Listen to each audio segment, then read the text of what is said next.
maze of thoughts ensnare. Every joke a blade prepared, cuts through lies with humor's flair. Unseen wisdom few can bear. We're the one with biting charm, heart and brain a lethal alarm. Stand unshaken, minds collide, laughing with the storm inside.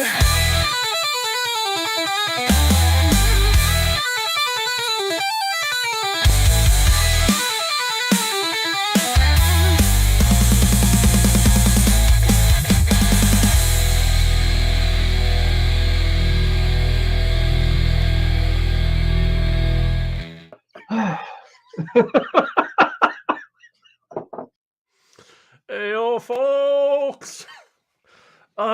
Yeah, I played around with a new intro. I hope you like it. Yeah, welcome everybody. And it is time for this, sorry, the Karen Reed retrial, which is off into the future. And April 1st, I believe, is the last bid, but you never know. So, going up towards that retrial, I am going through motions hearings, and now we are headed for Dr. Marie Russel. Heard a lot about her. I heard a lot about her. I heard a lot about this particular Daubert hearing. And I know Daubert hearings.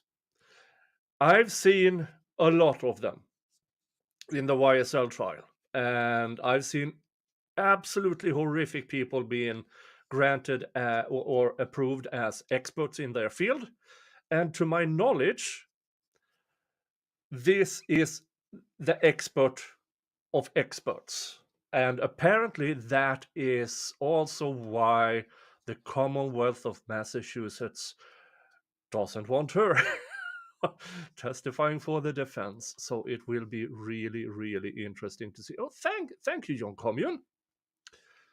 Breaking news: Iowa gains territory as snow peen takes. Okay, yeah. We all seen the interesting pictures of the weather in the United States.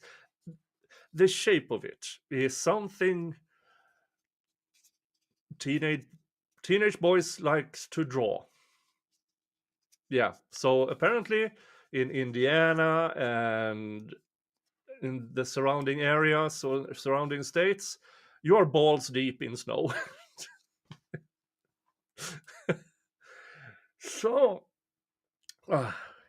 when I planned for this, I actually didn't know it was a full day of Daubert hearing. And it's Sunday, 8 p.m. here. So I will do up until lunch today. Then I will continue with afternoon tomorrow. And because there is a hearing coming up on the 7th or 8th in the Karen Reed case. So I've heard. So it will be a good build-up towards when I can cover that live. So welcome everybody. Good to have you here. Good to have you here. Even on a Sunday. I know Sundays are not my usual day. Usually it's my day off. But I had my day off yesterday because I was severely hungover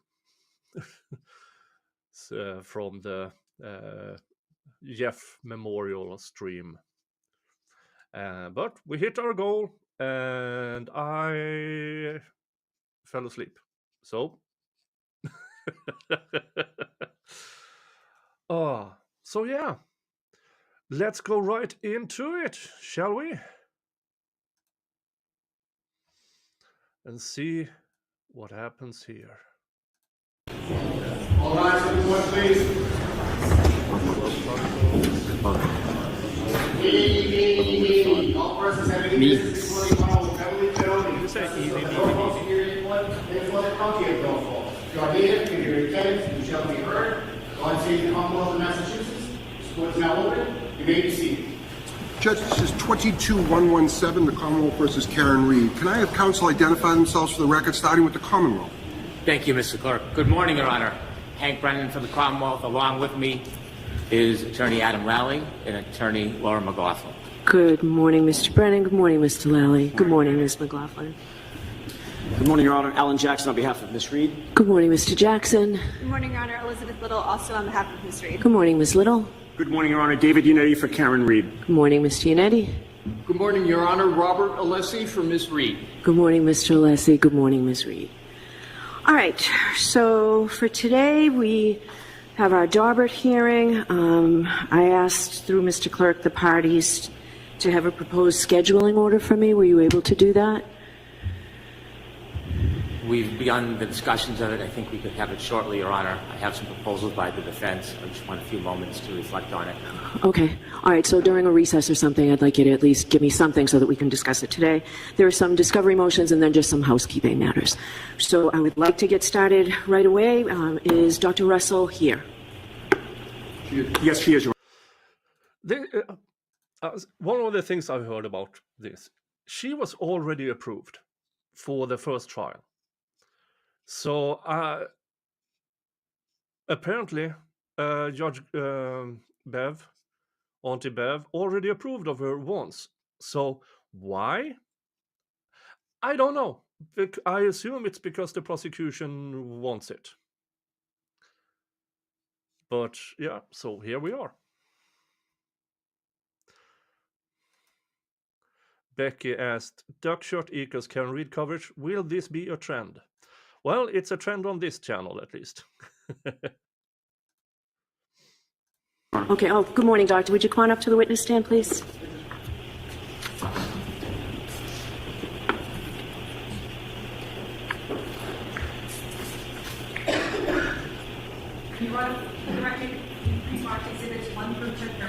Thank you very much.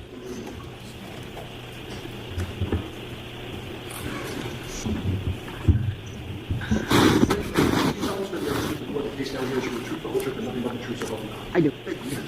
Good morning, Dr. Russell. Good morning. Okay, the defense is calling Dr. Russell as a witness.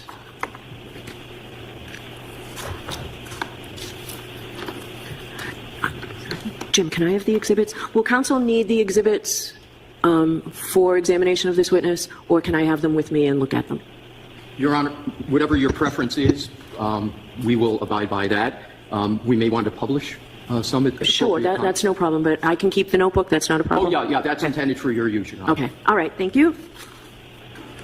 All right. Go right ahead, counsel. Your Honor, if I may, a couple of matters before Dr. Russell testified, with Your Honor's permission. Okay. One will take 15 seconds, and the other will take maybe 3 minutes. Okay. Is it something that Dr. Russell can remain in the courtroom for? It is. Okay. And Sure. if at any point I'm incorrect in that assumption, I'm sure you will tell me. Okay. First of all, the first order is I want to thank the court for granting my permission to practice before the court. Okay. And I'll strive to comport myself. Oh, this is the new lawyer that we heard about in my last stream about this. So, okay. He is much younger than I anticipated. But, hey! Apparently he is doing this pro bono. At least that is what I was told after the stream last time I covered this. But he is very, very experienced. Very, very experienced. To honor the opportunity I've been given. Thank you. Secondly, with regard to the decision that Your Honor rendered with regard to our opposition to the motion, the reason I just wanted to raise that briefly is I wanted to make sure that I properly discharge my role in terms of a record. It won't be a long soliloquy, but I just wanted to point out to Your Honor the basis for why I am having this colloquy with the court. Okay, is it in addition to what you have in your writings? It is. Or is it, okay, so that I'll let you talk about, but... Yeah, I'm not going to go into the substance of the writings. Okay. I understand Your Honor has decided in that regard. Okay. So, and thank you, Your Honor.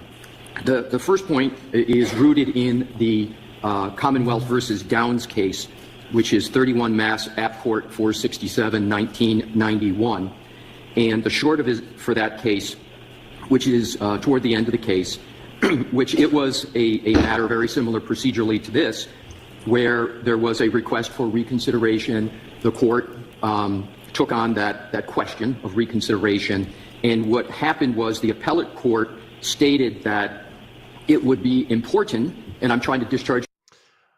I see it, my volume is much lower. It shouldn't be. Is this better? I'm just pushing buttons and I'm just screwing around here. Is the volume better now? What audio do I have?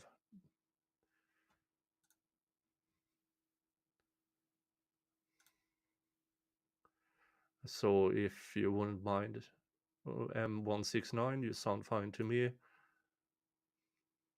Now, I always boost the courtroom audio, always, because I can always try to boost myself. So, well, I'm sure you will let me know if this goes bad. My duty as an officer of the court, but also for an advocate, to put on the record, right, the decision with the basis for the decision with regard to it. Sure, I know. I have no problem with you doing this. You don't need to apologize for making a record. I have no problem with that. Thank you. So I'll get right to it. So my request is, in accordance with Downs, that there be placed on the record some explanation for the decision. I would appreciate that. And then secondly, the second and last part of it is our expectation coming into the hearing is based on Commonwealth versus Addy, which is 79 Mass Appellate Court 835, 2011. And the short of that case, Your Honor, is it was a Daubert-Lanigan motion, very, very much similar to the procedural posture of this motion, where the court set a Daubert-Lanigan hearing. The party who was in support of the expert testimony then was given the opportunity to oppose the motion, and this is what the court said. The court stated that in response to the motion, the Commonwealth, and it was opposite because the Commonwealth was supporting the testimony, it says in response to the motion, the Commonwealth submitted Trooper Sanford's collision reconstruction report. Then I'm going to skip down to the nub of it. At the motion hearing, after reading Trooper Sanford's report and listening to the arguments of counsel, the judge decided not to hold an evidentiary hearing and ruled that Trooper Sanford's opinion was admissible at trial because there was a factual basis for his opinion and it was therefore reliable. The reason I bring that up, Your Honor, is just to state what my expectation was and why I went in the manner that I did. And of course, Mr. McDermott was gracious enough to send an email that said, hey, if you want to change what the court expects the hearing to be, you need an affidavit and you need a motion, and that's what I did. So in conclusion, Your Honor, it is the position of the defense that the papers that we submitted, and I won't get into the argument, would obviate the need for an evidentiary hearing, much in the way that the Addy case obviated, where the party was given an opportunity to make the arguments in terms of the motion. So my main point in raising these two in conclusion is I would appreciate if Your Honor could state a basis for the denial of the what I will call the Addy process, and we will, of course, respect Your Honor's decision and proceed in the manner Your Honor directs. Okay. What do you say? Who's going to argue this for the Commonwealth? Hank Brennan for the Commonwealth. Your Honor, I believe you have the discretion to make the decision that a Lanigan hearing is appropriate. I didn't have the benefit, but Your Honor certainly had the benefit of a voir dire prior to trial. Your Honor had the benefit of watching the trial testimony. Your Honor had the benefit of appreciating that it wasn't Rule 14 that was complied with prior to that hearing. In fact, a report was provided nearly 2 days ago, on December 10th.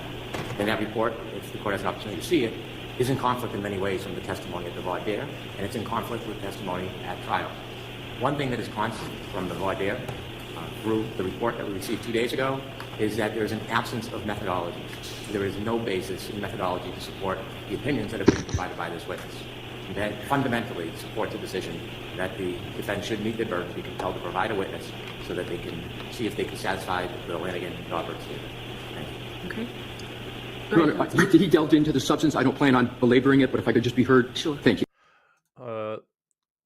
What does pro bono mean? Who picks up filing fees and expense? Pro bono means that he is there in his own expense, on his own dime, so to speak.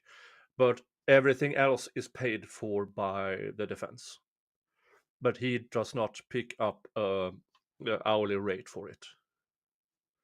So in this case, that is what pro bono means. Pro bono usually means if it is one attorney, that means that attorney pays out of pocket for everything. That the court doesn't. They can ask for money from the court for for expert witnesses and stuff like that, but other than that, the presence of the attorney is free. Appreciate it. The methodology, and if we're going to go to the testimony, you will, of course, everyone will hear it firsthand, was established the first time. It's pattern recognition. It's well established in the law. And that was what Dr. Russell testified first trial. That's in her report. And as we're to proceed, that's what will happen. That's first. Your Honor, it was a rule, the trigger for the last time was a Rule 14. But Your Honor, in the June 20th transcript, on pages 59 and 62, said, on 59, Your Honor said, you, the Commonwealth, raised Daubert-type concerns. And on page 62, Your Honor said, I have to exercise my role as gatekeeper. So it was clear that it was Daubert. The methodology was established. So I just wanted to respond in that manner for clarity of the record. Okay. Additionally, after I made the finding that I made, I heard trial testimony. So based on everything, in my discretion, we're having a hearing. Understood, Okay? Your Honor. There are your findings. Oh, that's a smug face. Yeah, but it's her discretion. She's actually correct there. Now the defense does a good argument, but ultimately everything in that courtroom is under her discretion. And I dropped my nicotine pouches. Sorry. So yeah, but she didn't really have to add that snug face.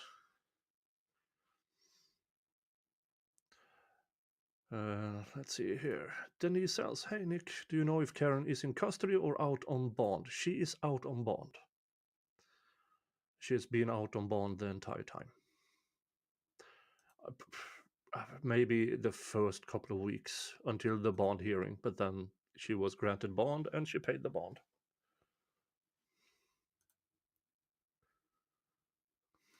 Thank you. Okay. Appreciate it. Okay. All right. So you all set to go? I'm all set to go, Your All right. Honor. Go right ahead, Mr. Leslie. Thank you. Good morning, Dr. Russell. Good morning. And you'll keep your voice up. And by the way, he is in a. You can hear that he has experience of appellate issues because he came prepared. He came prepared. Mad says it would be nice if the judge articulated why she thinks this hearing is necessary. That is always a courtesy, not necessary because judge discretion, but it is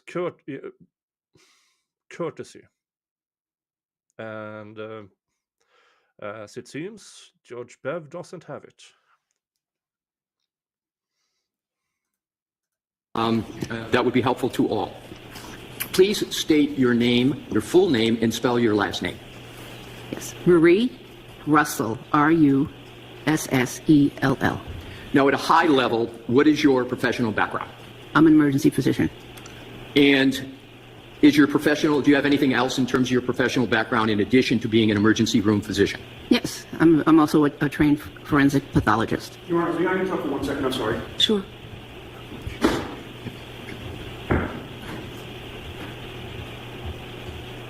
That's not polite.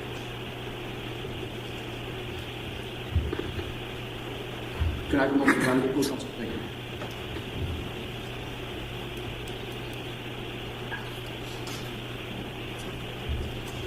Thank you for that, Your Honor. Well, go right ahead. How long have you been an emergency room physician? I've been an emergency department physician since 1987, so that is over 30 years. How long have you been a forensic pathologist? I've been a forensic pathologist for about 31 years. So you've been an emergency room physician and a fellowship-trained forensic pathologist, both of those for 30-plus years. Correct. Do you have a medical license? Yes. When were you first licensed to practice medicine? In 1988 in California. And what licenses do you currently hold? I hold medical licenses in California, New York, Idaho, Massachusetts. And in California, what are you technically licensed? What is the documentation of the license you had? Your license as a what? Physician and surgeon in California. A physician and surgeon, did you say? Correct.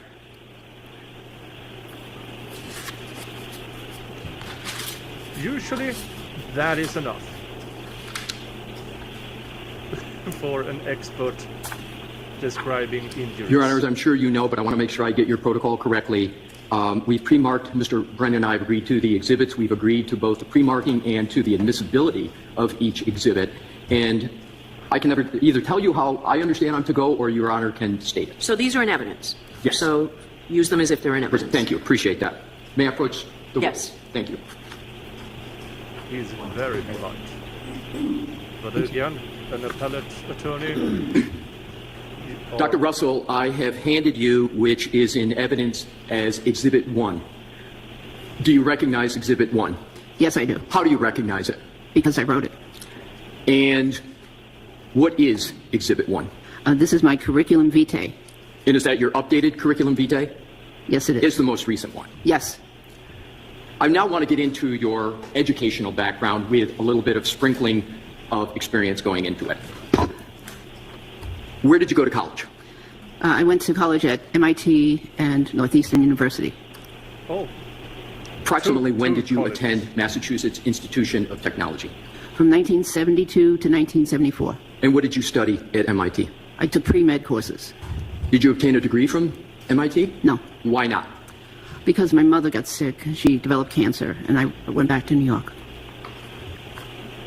And after that experience, did you go back to college? Yes, Where did you go? Northeastern University. And what years did you attend Northeastern University? Part-time from 1974 to 1981. And did you obtain a degree from Northeastern University? Yes, And what degree was that? that was a Bachelor of Science degree with highest honors.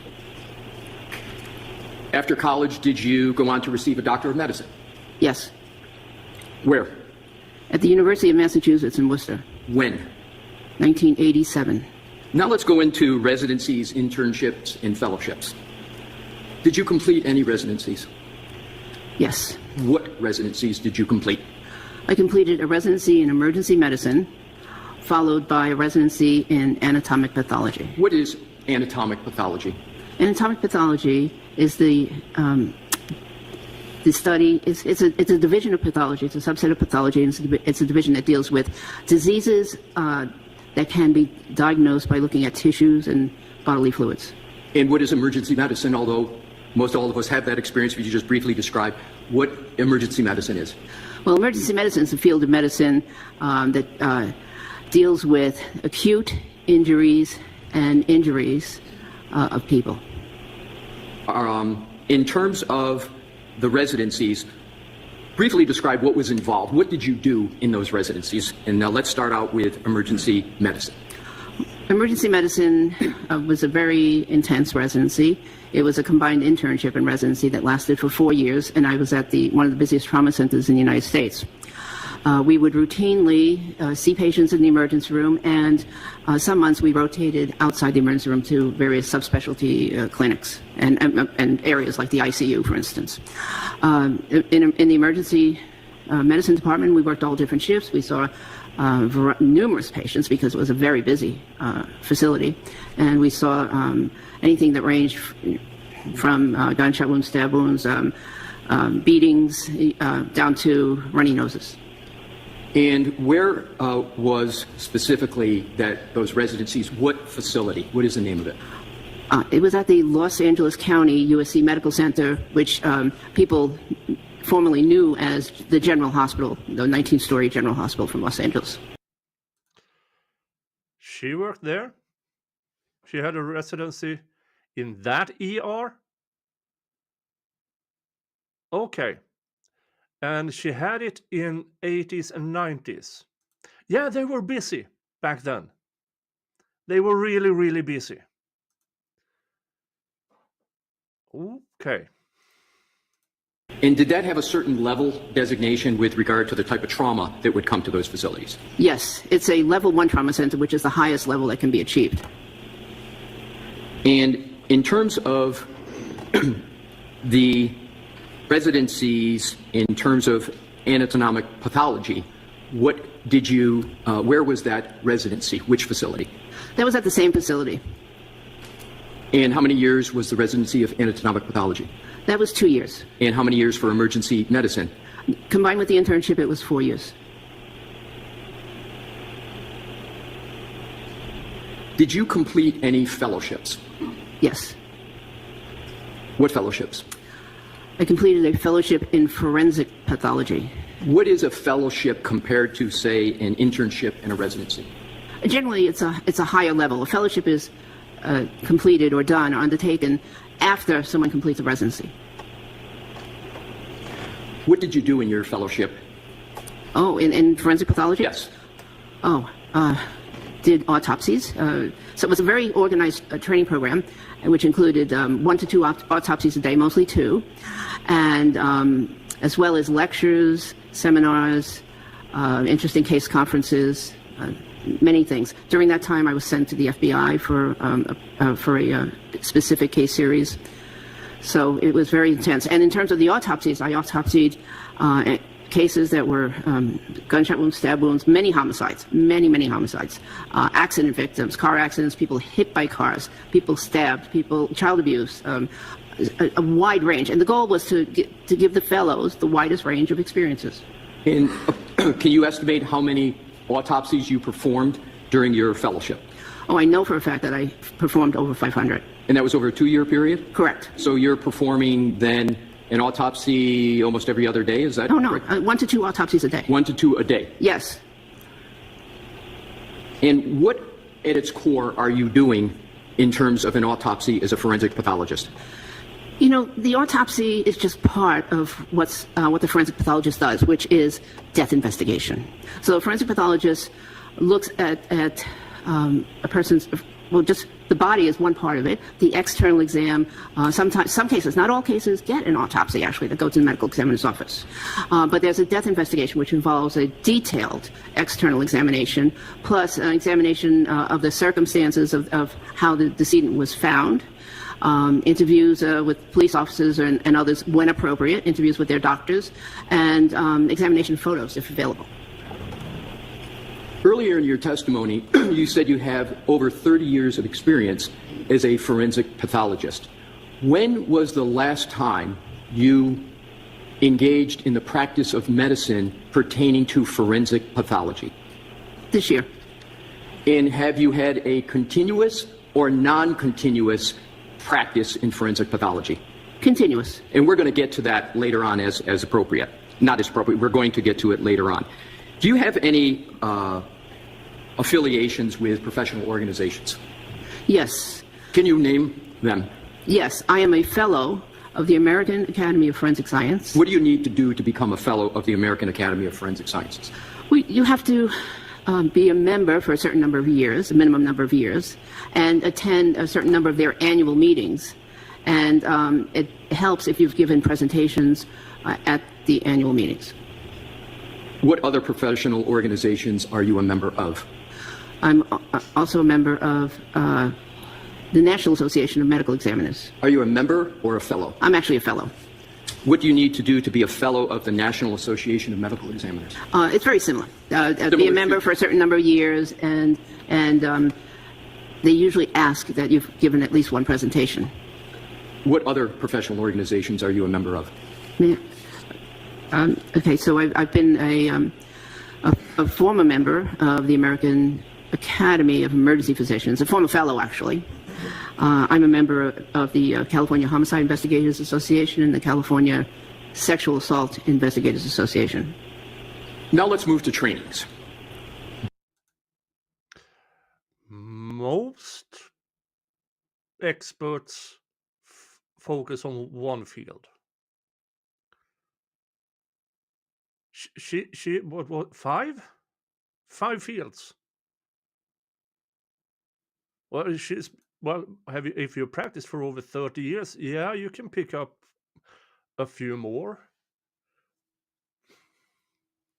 But continuous, that's impressive. I've listened to a lot of Daubert hearings, folks. A lot of Daubert hearings. This Daubert hearing should be over now.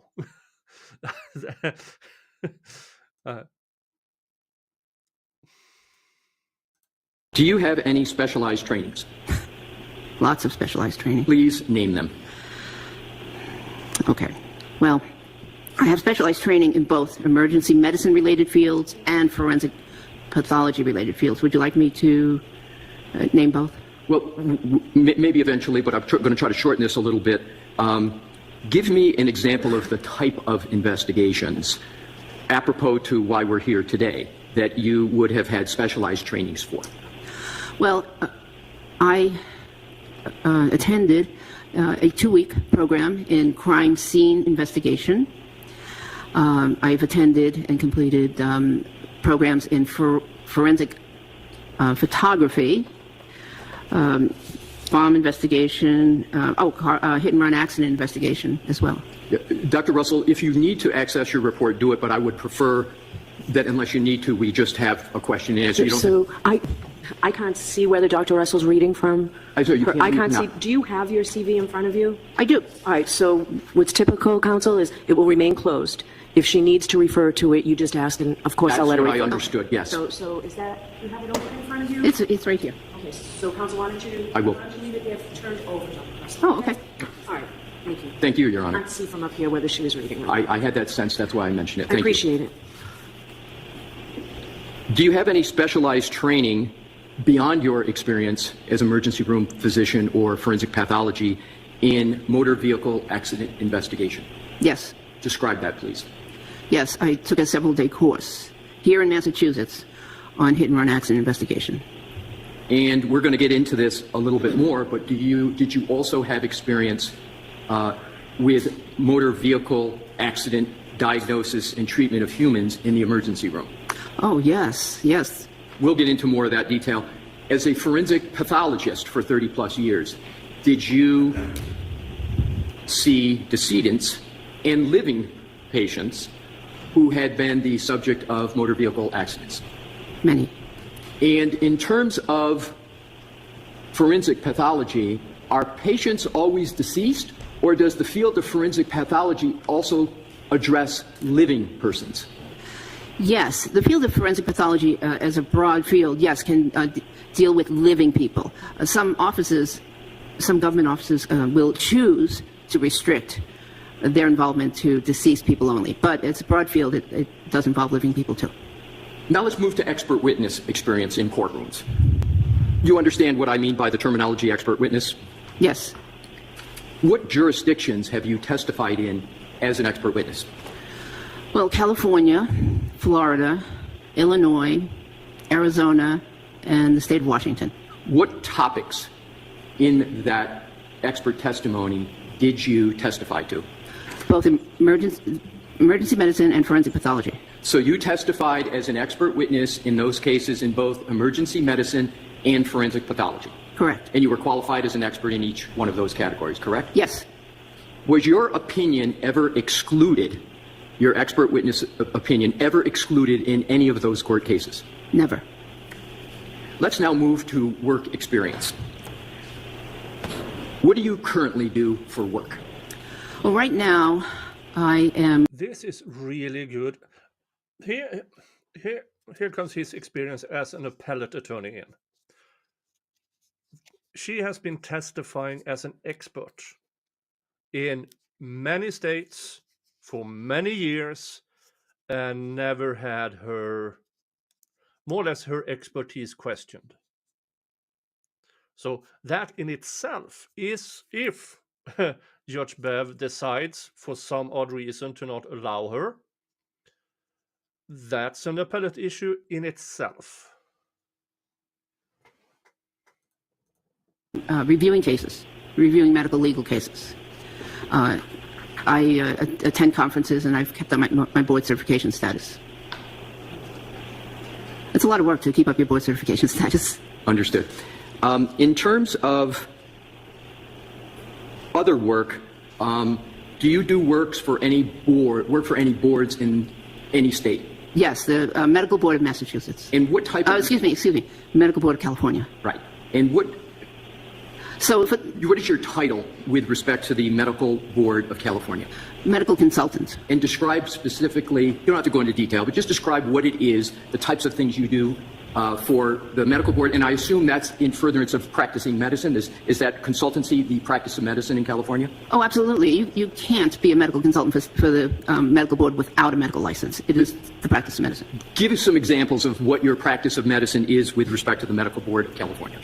For the medical board, I review cases. So the cases are referred to the medical board because of concerns that a physician, a licensed physician in the state of California, is either practicing outside the law or practicing below the standard of care, or a combination of those things. So the cases are referred to the medical board, and I am one of the people that reviews the cases and makes recommendations as to whether there is actually concern.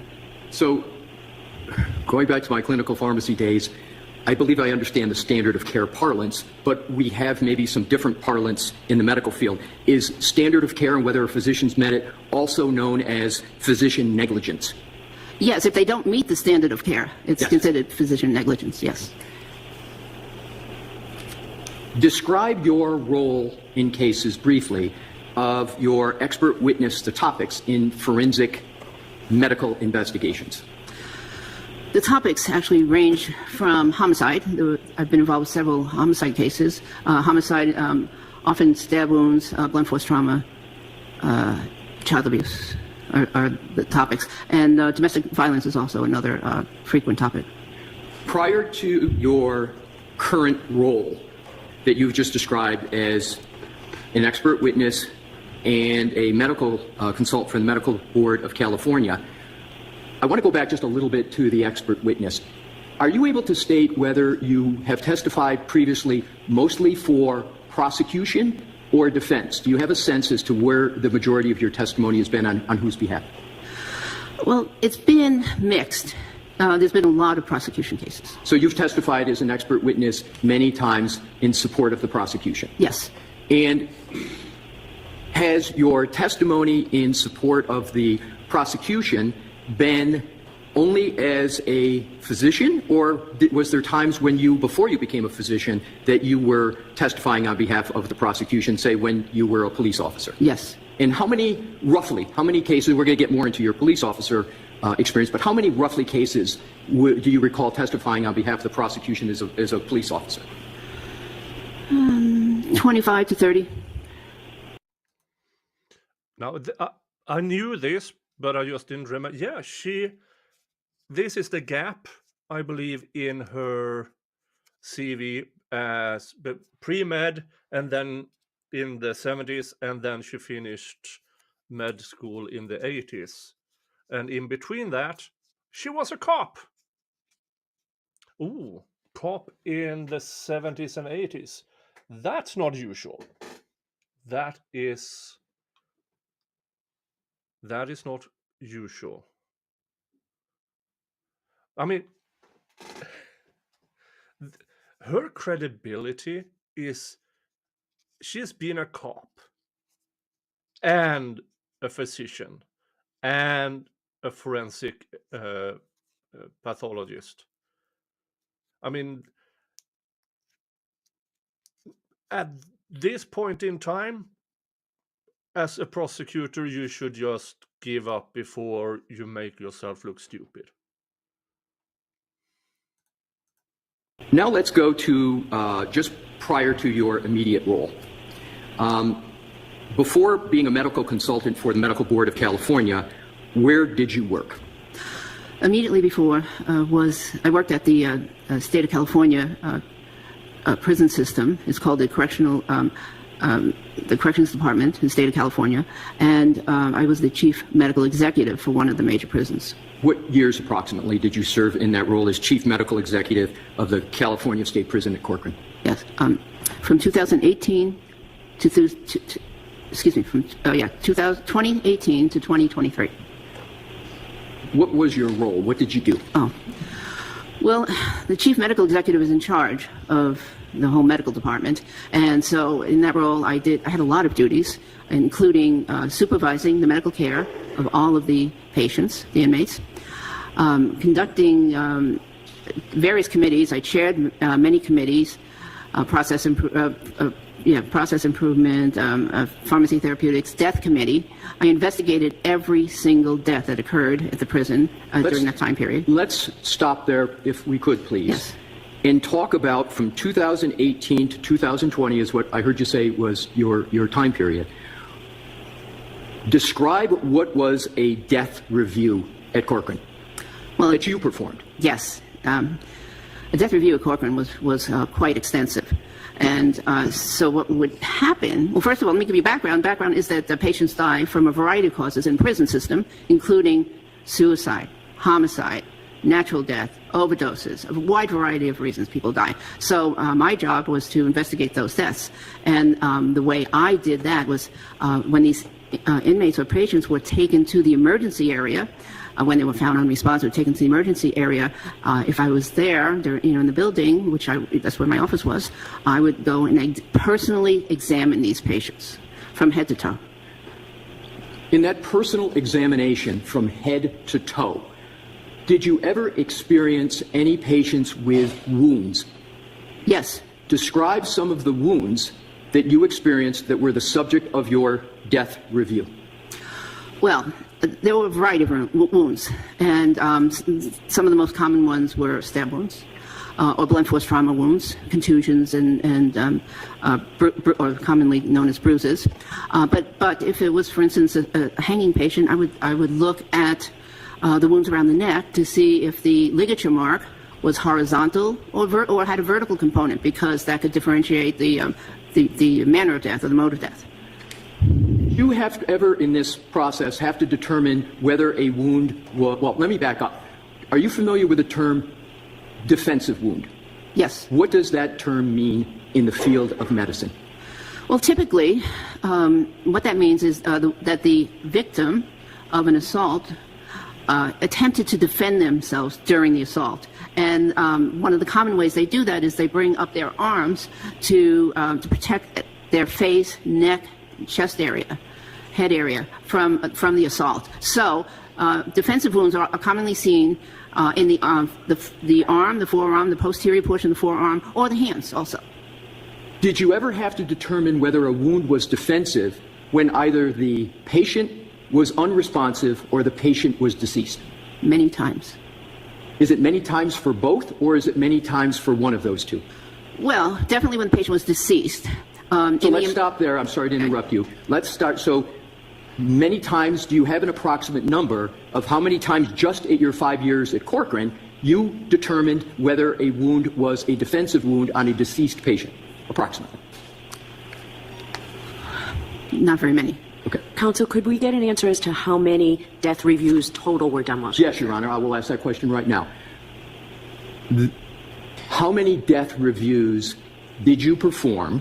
And if you want to do it based upon per year, average month, whatever gives the court the best, most accurate answer. Okay. Well, on average, we had one death per month.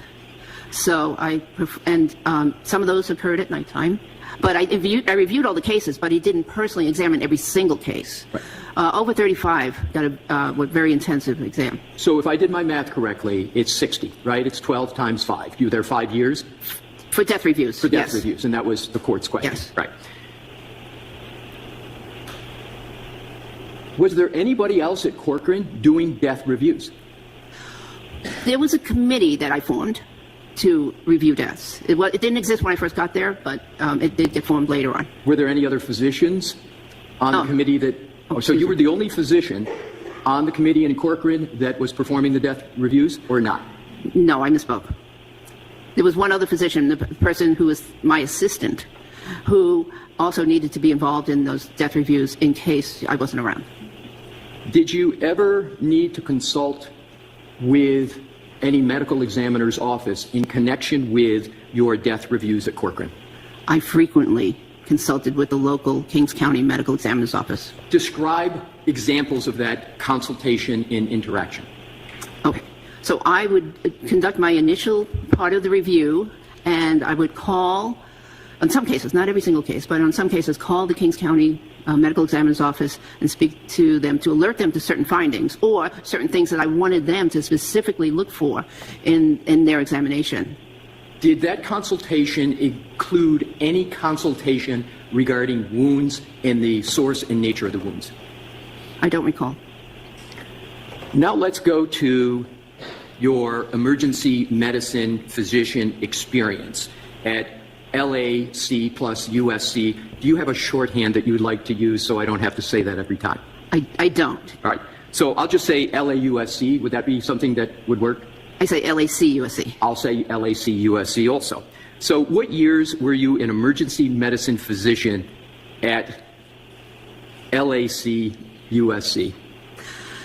I was there as an emergency intern, resident, and physician from 1987 to 2016. So if, again, I did my math right, it's about 29 years? Yes. And you've described previously that that facility was a level 1 trauma center, correct? Yes, it was. What is a level 1 trauma center? A level 1 trauma center is the highest level that the trauma center could be. So it means it has in-house neurosurgeon, in-house orthopedic surgeon, an active research program, and obviously in-house trauma surgeons. What did you do as an emergency medicine physician at that facility from 1987 to 2016? I'm sure it's a lot, but if you could give some representative examples.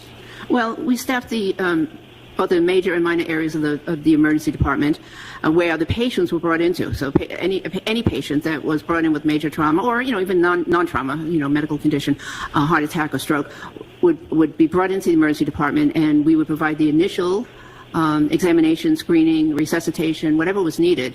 And then if the patient needed to go to the operating room, we would call the surgeons. And, if they needed to go to the ICU, we would stabilize them and send them to the ICU.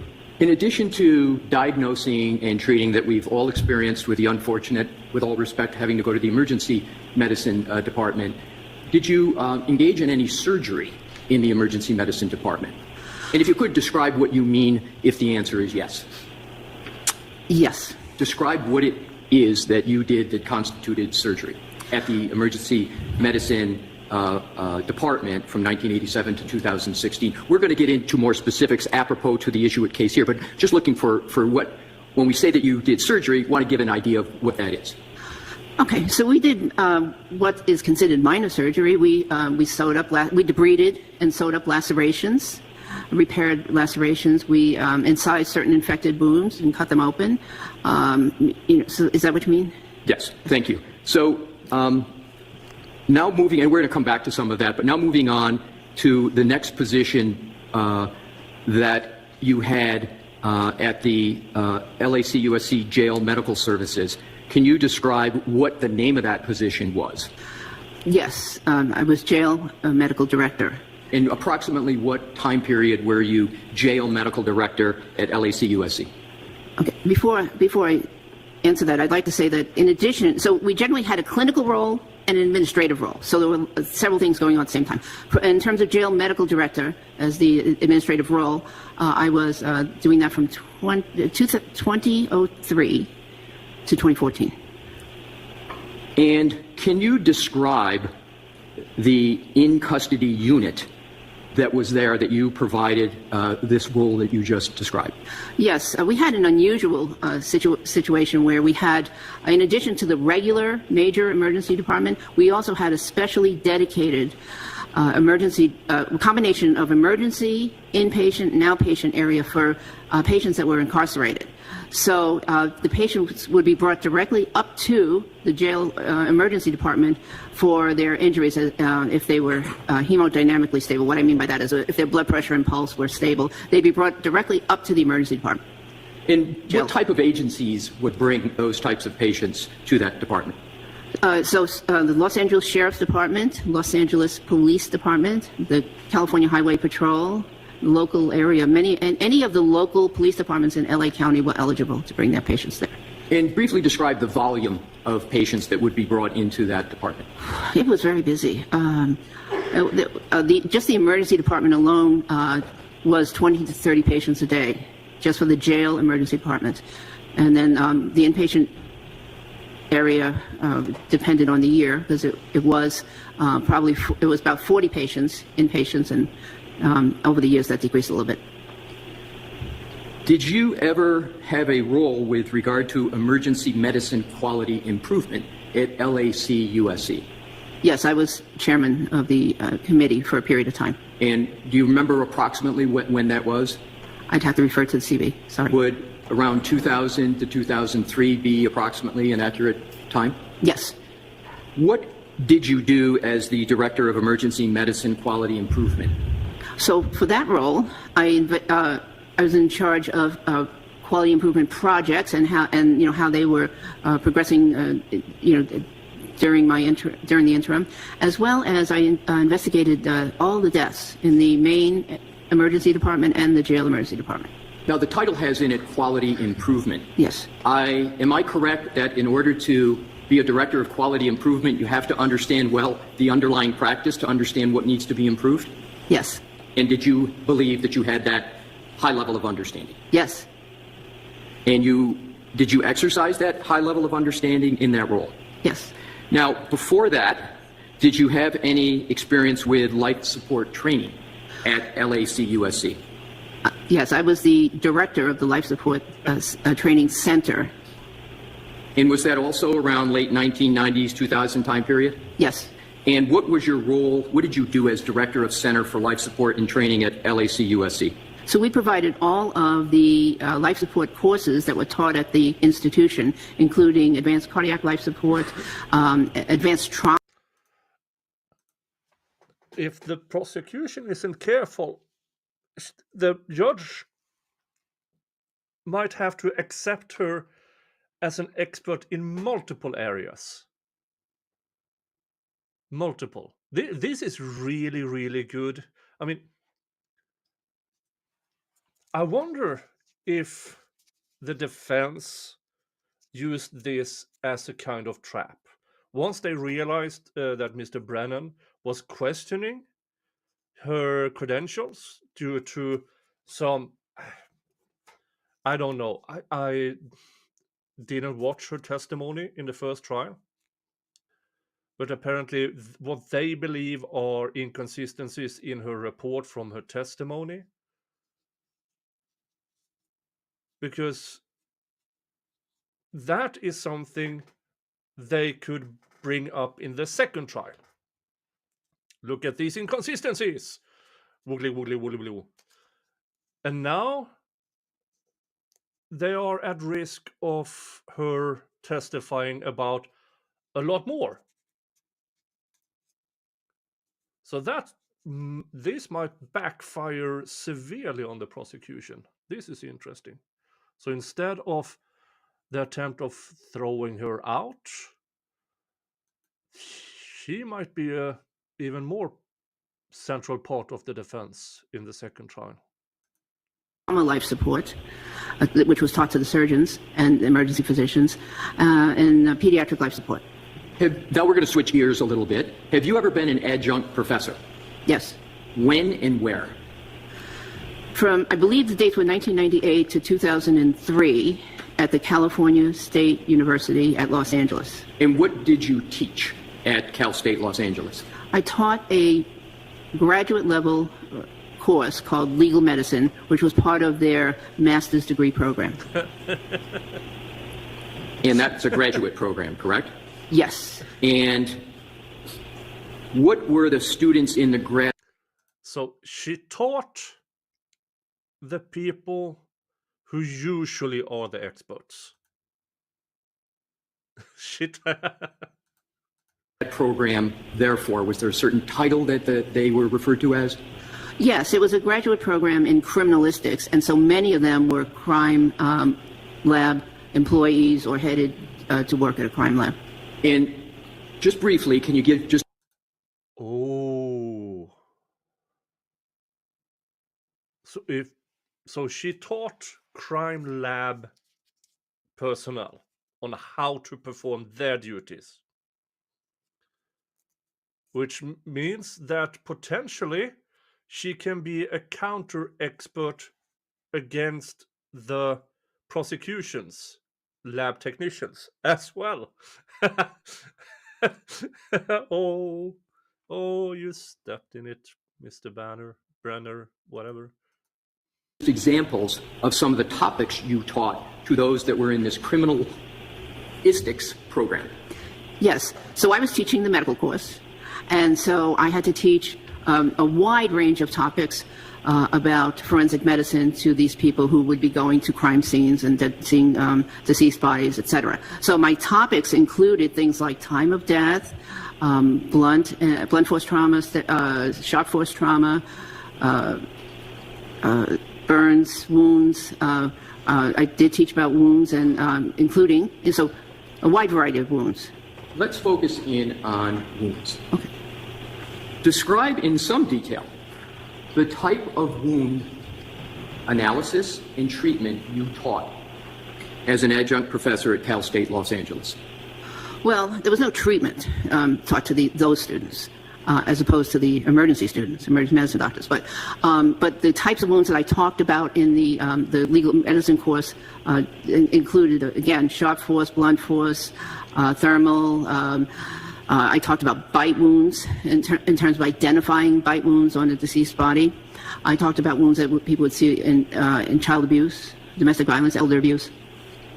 And in your bite wounds, well, human bite marks analysis is no longer admissible. I don't think any bite is admissible anymore. Well, not to the degree of identifying the specific person or the specific animal. But generality is this a human bite mark? Yes. Is this a general dog bite mark of certain size? Yeah. Your teaching, let's break that down. In your teaching of dog, is it fair to say dog-inflicted human wounds? Is that a fair term? Or would you use? Mostly bite wounds in general. Bite wounds. Was that bite wounds from a specific animal or general animals? No, mostly human. I talked about mostly human bite wounds, okay, with a reference to animal wounds. And what was the reference to animal wounds? Just how they can be differentiated from human bite wounds. So you taught human bite wounds, but you also taught how to differentiate human bite wounds from dog bite wounds on humans. Yes. So let the witness answer that. So ask it in a non-leading way, please. Thank you, Your Honor. Describe what you taught the students on the topic of human wounds and dog bite wounds. Okay. I taught the students to recognize human bite wounds. So I had pictures, images, and slides on human bite wounds, why they would be important, the forensic value of bite wounds. I mentioned how they may differ from other bite wounds, such as dog bite wounds. In the emergency department, the focus was a little different. That's what I wanted to go to next. So describe, well, first, in your many years in the emergency department, and we're going to get to this in more detail. So why don't we just save it until the next category we get to? We'll come back to that. Before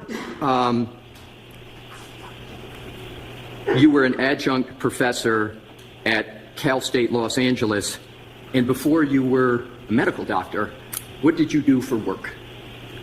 I was a police officer full-time. And approximately when were you a full-time police officer? From 1977 to 1984 in Massachusetts. When you started on the police force in Malden, how many women were on the police force? Before I started, none. Whoa. So, you were the first woman on the police force in Malden. Correct. Did you go to academy? Yes. Did you graduate successfully from academy? From the Boston Police Academy, yes. Before that, did you have any other work experience? Yes, I worked in an emergency room, actually. Right, but in terms of from the time period, as I understand it, in Malden, you, if I heard correctly, you said approximately 1997 to 1984 for? 77. I'm sorry, 77, right. So before that, did you have any other job in the community in Malden?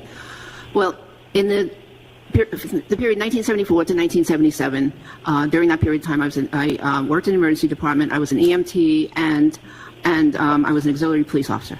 Let's talk about the EMT experience. What did you do as an EMT?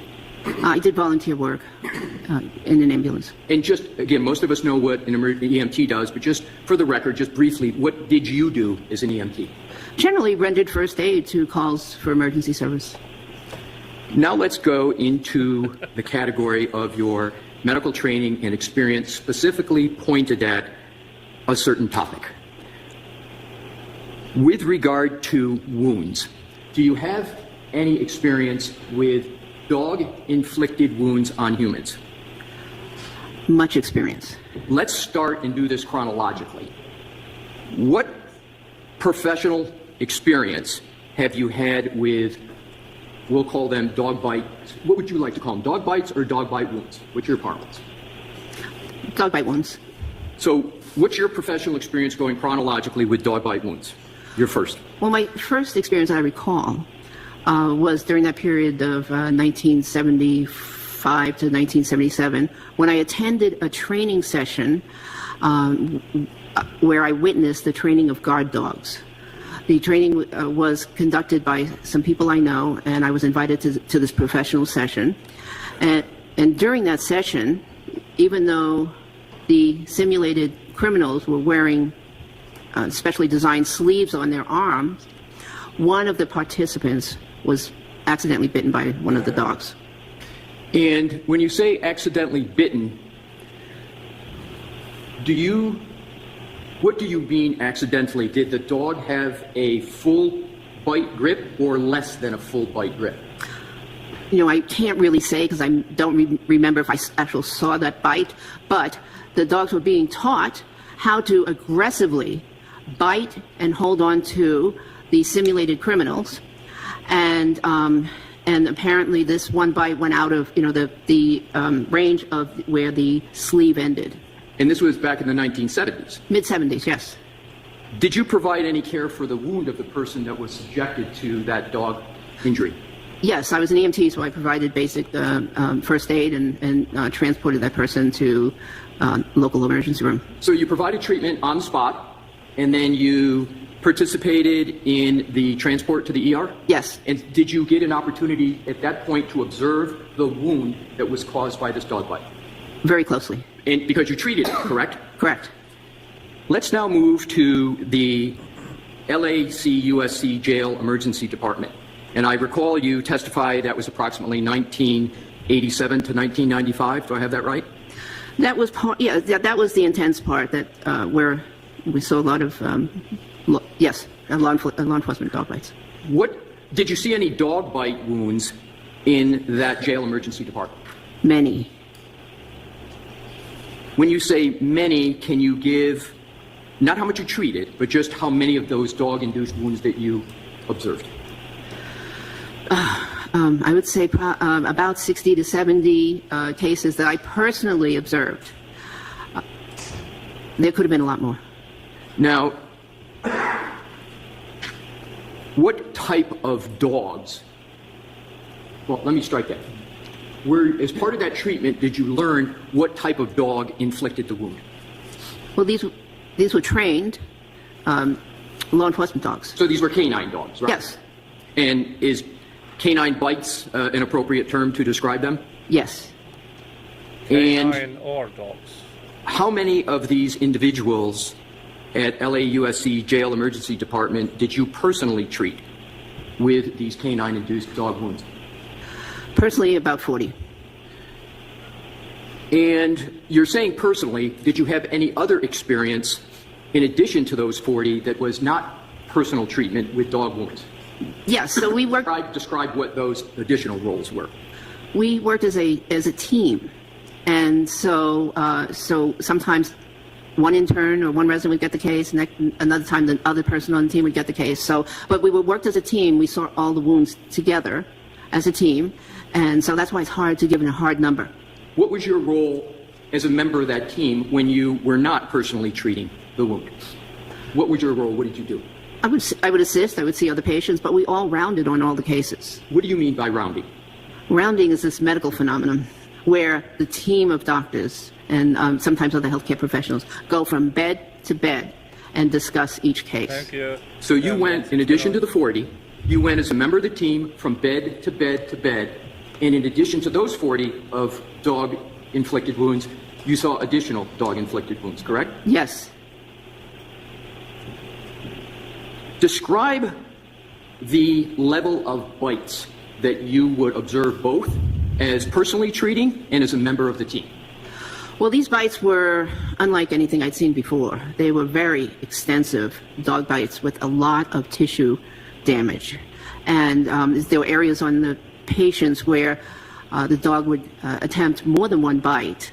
And sometimes there were, completed bites, and sometimes there were what I called partial bites, where there were just some scratches, abrasions, superficial wounds.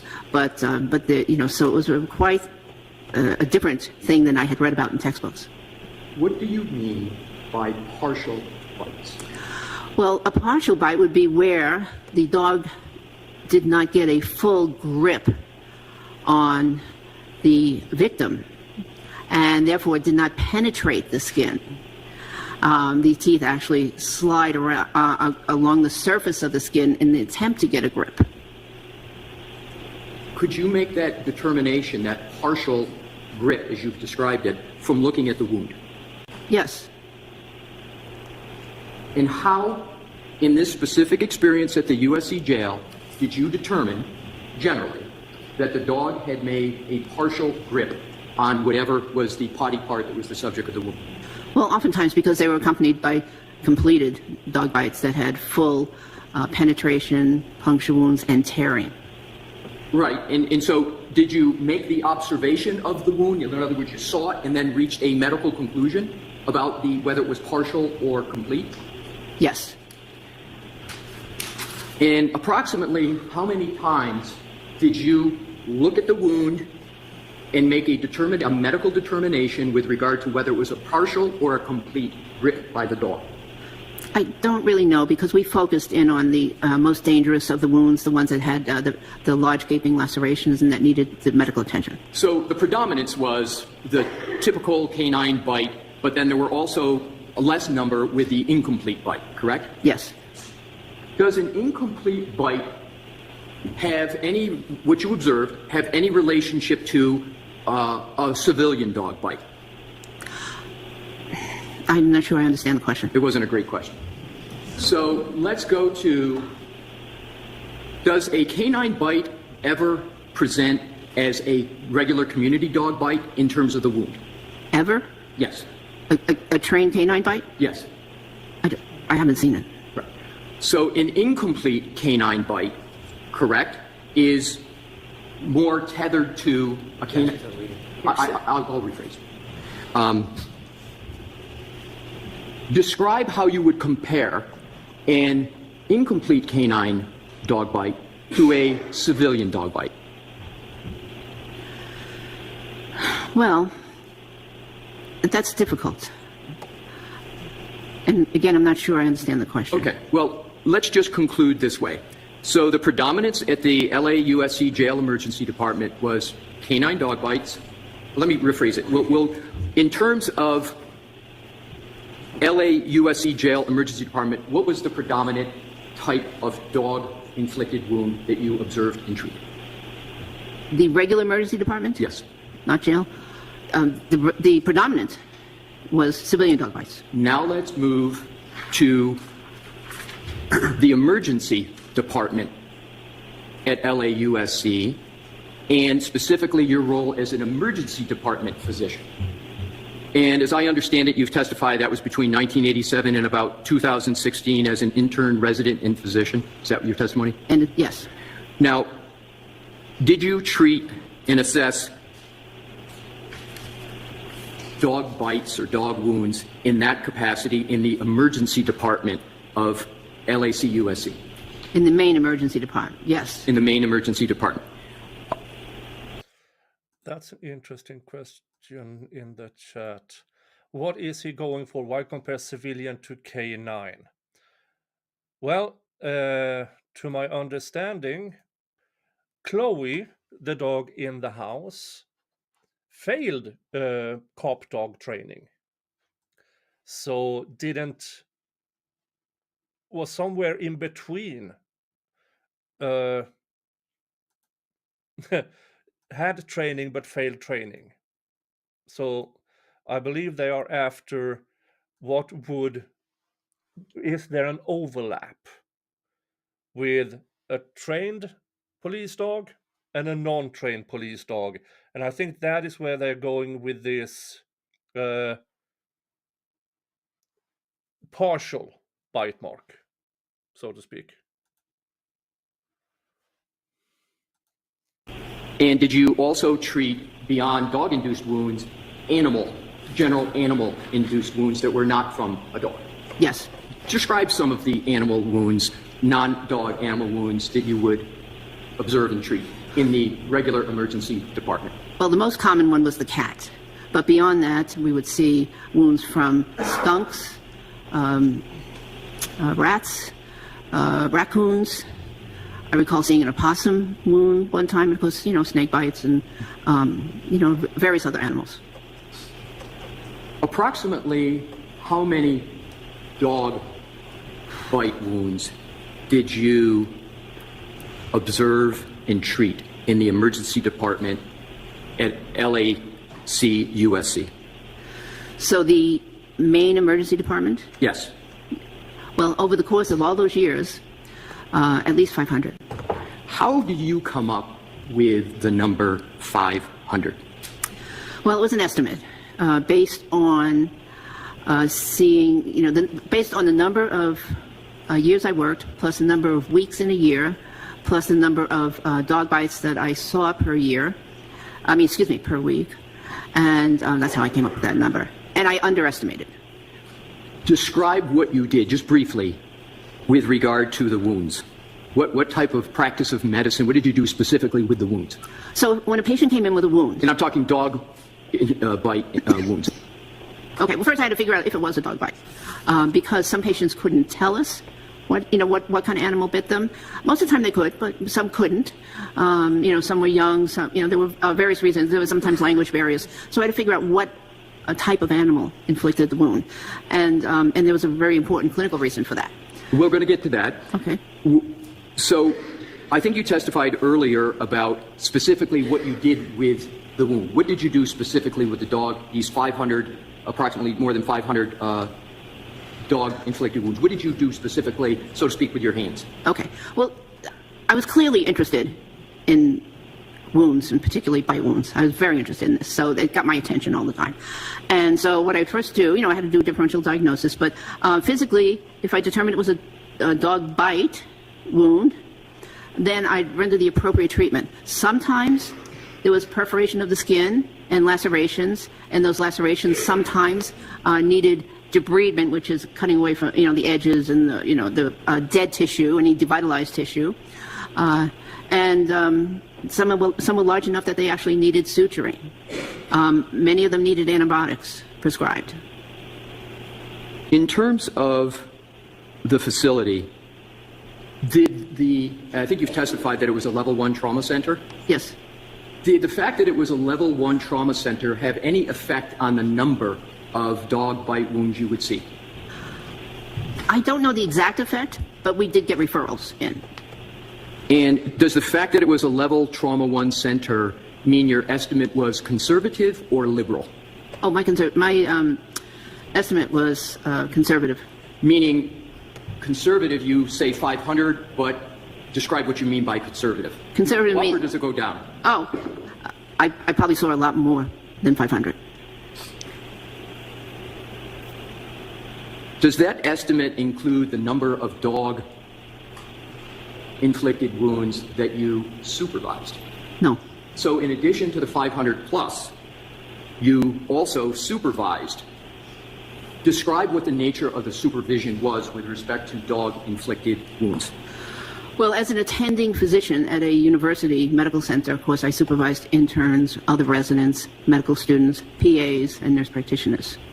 And so frequently had, 3 to 5 people working with me that I had to supervise. So I would see I saw any case that they saw. Any patient that they saw, I would supervise. And when there were wounds, I would look at the wounds personally myself. How many trainees did you typically supervise per shift? Typically 3 to 5. So in addition to the 500 plus, you were supervising 3 to 5 trainees per shift who also were treating dog-inflicted wounds? Yes. And can you give an approximate number of dog-inflicted wounds, just approximate, that those trainees would be experiencing in their role? It's so hard to give an estimate. But with all those trainees and all those weeks and years, I would say at least another 500. Have you ever participated, now we're going to switch gears to when you described you were a forensic pathologist in OR. Did you ever have experience with an autopsy which regarded a canine attack? Yes, unfortunately. When? It was in 1995. And where? It was in Los Angeles. And where specifically, which department in Los Angeles? Oh, when I was at the coroner's office, I was assigned an autopsy. So this was at the medical examiner's office? That's correct, medical examiner now. And what was the subject of the autopsy? Who was the subject? It was a young boy, I don't remember the exact age, and he was killed by 3 dogs when he entered into a fenced area. Were they canine dogs or civilian dogs? I don't know the exact training, but I was led to believe that they were not law enforcement canine dogs. So you were led to believe there were civilian dogs? They just weren't canine dogs? They weren't, as far as I know, they were not trained canine dogs. They were civilian dogs. Did you observe any wound patterns as part of that autopsy? Yes. Describe the wound patterns that you observed. I'll never forget them. There were many deep lacerations, avulsions. There was a wide range of wounds, and amongst them there were patterns of abrasions, multiple parallel abrasions. Were there any other types of marks from the part of the dog that you observed? Oh, there were puncture wounds. Any other types of wounds from any other part of the dog? Well, I believe that there were some claw marks. They also would look like superficial abrasions. And were there any bite marks? Oh, yes. How many? Approximately. I don't know. More than one? Oh, many. Many. Now let's move to studies and publications. Have you ever performed a study of canine dog bite injuries? Yes. Describe it. Yes. My colleagues and I performed a study of over 700 canine dog bites that presented to the jail emergency department over a 10-year period. When approximately was this study? In the 1990s. Did that study result in any publications? Yes, 2. Were those 2 publications peer-reviewed? Yes. What does peer review mean? That means that a group of physicians from the same specialty have read the article, analyzed the methodology, and determined that this was a valid study. Have you, in addition to that study that was peer-reviewed, have you ever edited any publications? Yes. Describe the publications that you edited. I edited a 2-volume publication called Topics of Emergency Medicine, Forensic Emergency Medicine. And were there any chapters in that? Okay, so she authored 2 peer-reviewed reports regarding dog bites. She edited a number of studies, scientific. I mean, yeah.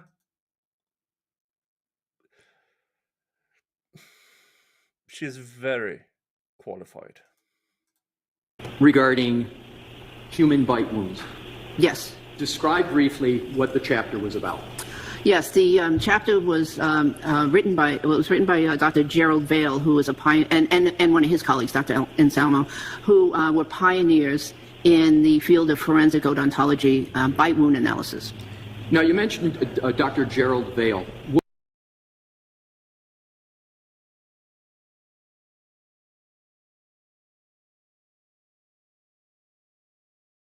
On it. Bite wound analysis in itself, as I said, or maybe a half an hour ago, they no longer can say a specific person made a bite mark. They can only say it's from a human. So, yeah. What is his profession or professions? Okay, he was a dentist, and a teaching dentist at the University of Southern California, and an attorney as well. How was he? Are you aware of his reputation? Oh yes, even before I got to. What was his reputation? Sustain this. Okay. What was his reputation? No, we're going to move on to a different question.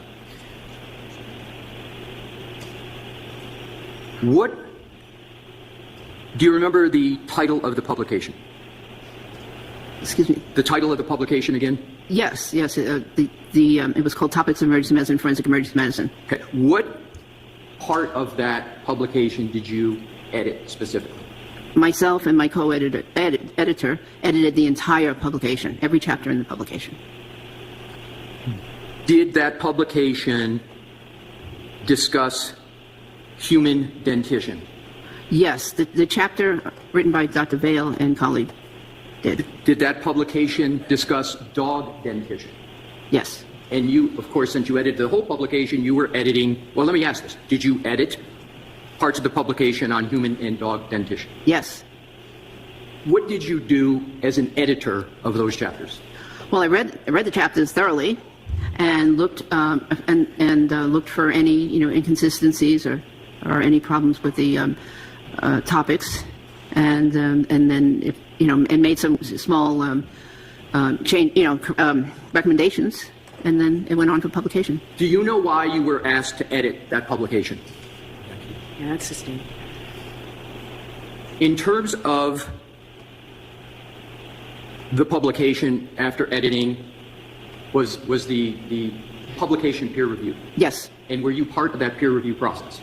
No, because I was the editor. Correct. So you were the editor, and then after your editing, it went on for peer review? Yes. And then did it sort of pass, so to speak, the peer review? Yes. And then it became published? Yes. Let's now move on to the topic of publications, seminars, talks, lectures. How many peer-reviewed, well, let me start this way. Have you read any peer-reviewed published articles on dog-inflicted wounds? Yes. Can you describe how many? Oh, at least 20. Have you ever attended any seminars regarding wound identification and bite wounds? Yes. How many approximately? Or if you can't recall, describe some of the seminars. I don't know the exact number of seminars. However, I would frequently attend them at the coroner's office, Los Angeles Coroner's Office, and at the American Academy of Forensic Sciences annual meeting. And some people have varying reviews about what happens in a seminar. What happened at these seminars that you attended? These are high-level seminars, very intense. And I was one of the few medical physicians that would actually attend the odontology seminars because it was a special interest of mine. And what were some of the topics at these seminars that were discussed on odontology? I'm sorry, first let's talk about what is odontology. I think it's the study of human dentition, or dentition in general, I believe. I don't know. And so it can be, it's the study of, I'm sorry, back to the seminars. Describe what occurred at these seminars. Yes, at the LA Coroner's Office, there would be a lecture every year about, I should say about every year, regarding forensic odontology and bite wounds, bite wounds on humans. At the American Academy of Forensic Science, those were very interesting seminars in which the specific cases were discussed by the board-certified forensic odontologists, and principles of bite marks identification was discussed. Did those seminars involve the topic of dog-inflicted wounds? Not primarily. Was there any discussion of dog-inflicted wounds at those seminars? At some of the seminars, if dog-inflicted wounds were discussed, it was just in means of distinguishing, a human bite versus a dog bite.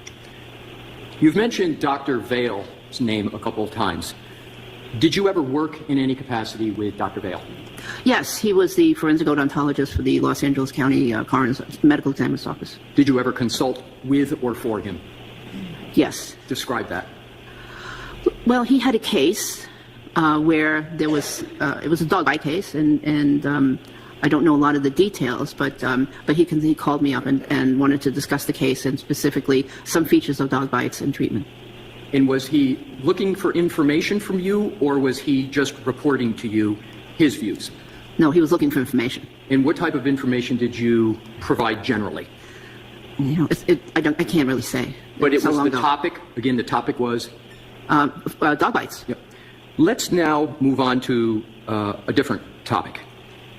Do you have experience providing treatment to individuals involved in motor vehicle accidents? Many, many hundreds. Describe the many, many hundreds of experiences you have involving motor vehicle accidents. Well, it's difficult because there were so many. I worked at a level 1 trauma center, which was right next to some major roads and major freeways. So vehicle accidents were very commonplace. But the victims would range from mildly injured to... So they are more or less done with the dog bite thing, which, yeah, she's qualified. And now as motor vehicle assessments. And she's the one who trains, or at least at a part of her career, she trained criminal lab people. If the prosecution knew all this already, then this is a major mistake from them.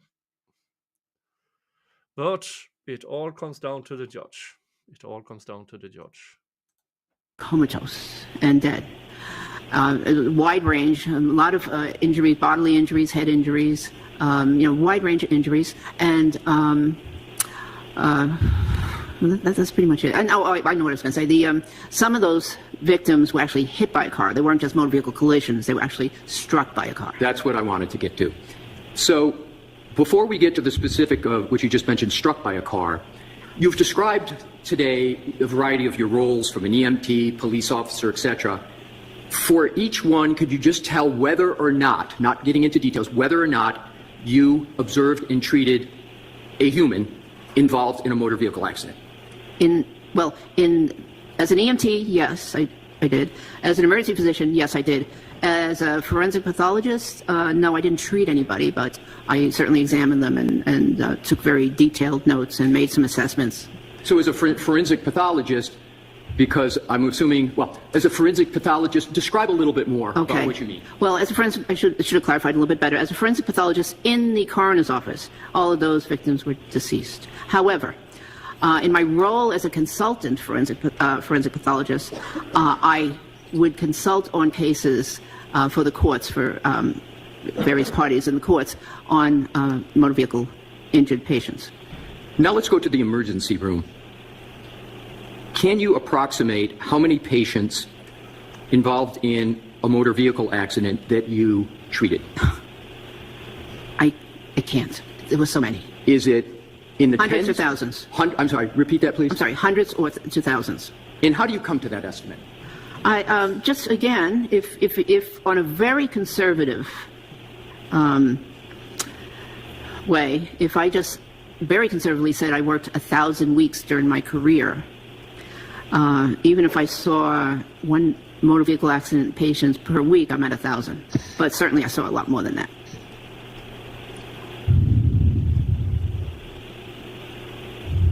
Let's move on to the topic of wound patterns. How do you assess the source of wounds, generally? Well, I look at the skin, and I try to recognize if there is a pattern that I've seen before, a pattern that I am familiar with, and sometimes in the past I had to compare a pattern to an object, for instance. But yes, wound recognition and pattern recognition are major interests of mine. Is wound pattern recognition a topic that is taught in medical school? In residency, for sure. And what is taught in residency about wound pattern recognition generally? Well, in emergency medicine residency, it's taught to recognize patterns and locations of wounds because the physician has to be able to recognize things like child abuse and elder abuse and domestic violence, which oftentimes are associated with specific patterns of injuries. Is wound pattern recognition considered a standard of care, you used that term earlier today, in the medical profession, in the emergency department? Is that something is wound pattern recognition an area that an emergency room physician is trained in? Yes. And how frequently, in your experience as an emergency room physician, do you exercise pattern wound recognition? I can't tell. Is it frequent or infrequent? Oh, frequent. Why is assessing the source of bite wounds, well, let me go backwards. Is assessing bite wounds important in the practice of medicine in the emergency department? Is assessing the source of bite wounds? Is it important? Yes, it is very. Why?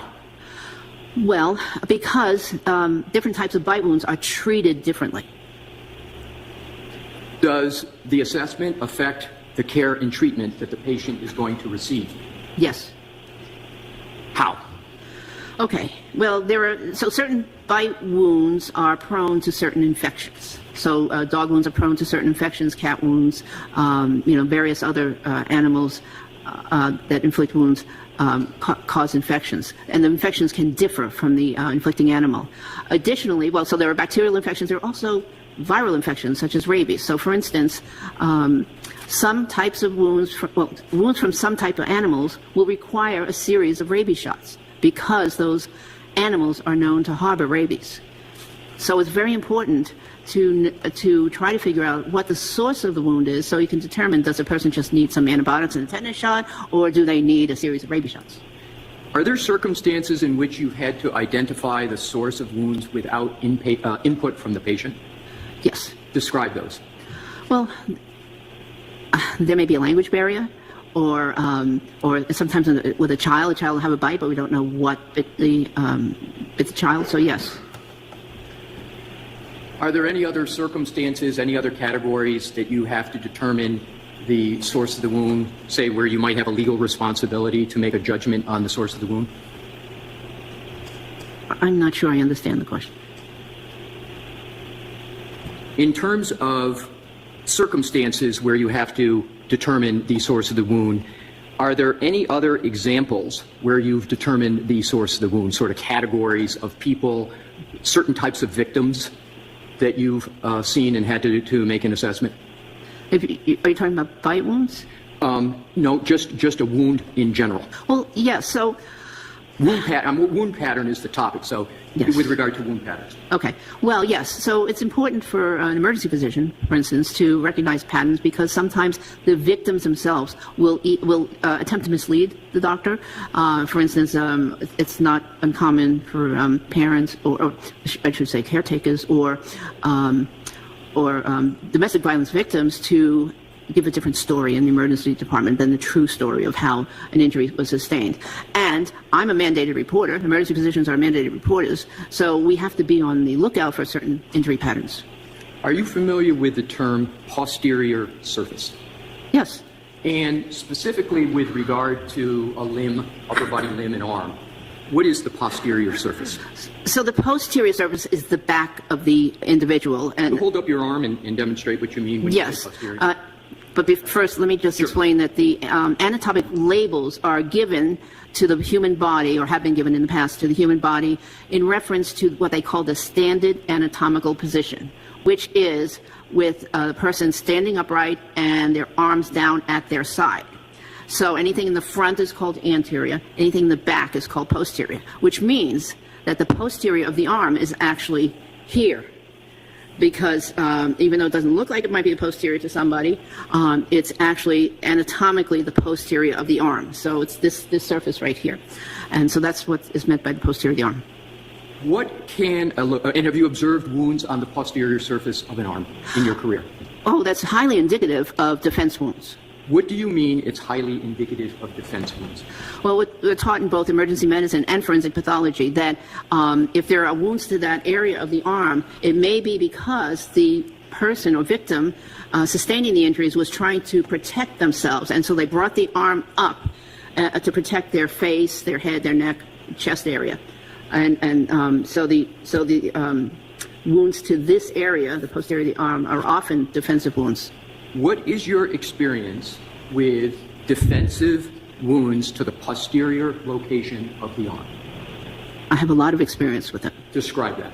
Well, both, again, in the emergency department, saw many victims, many patients, I should say, that had wounds to that area of the arm.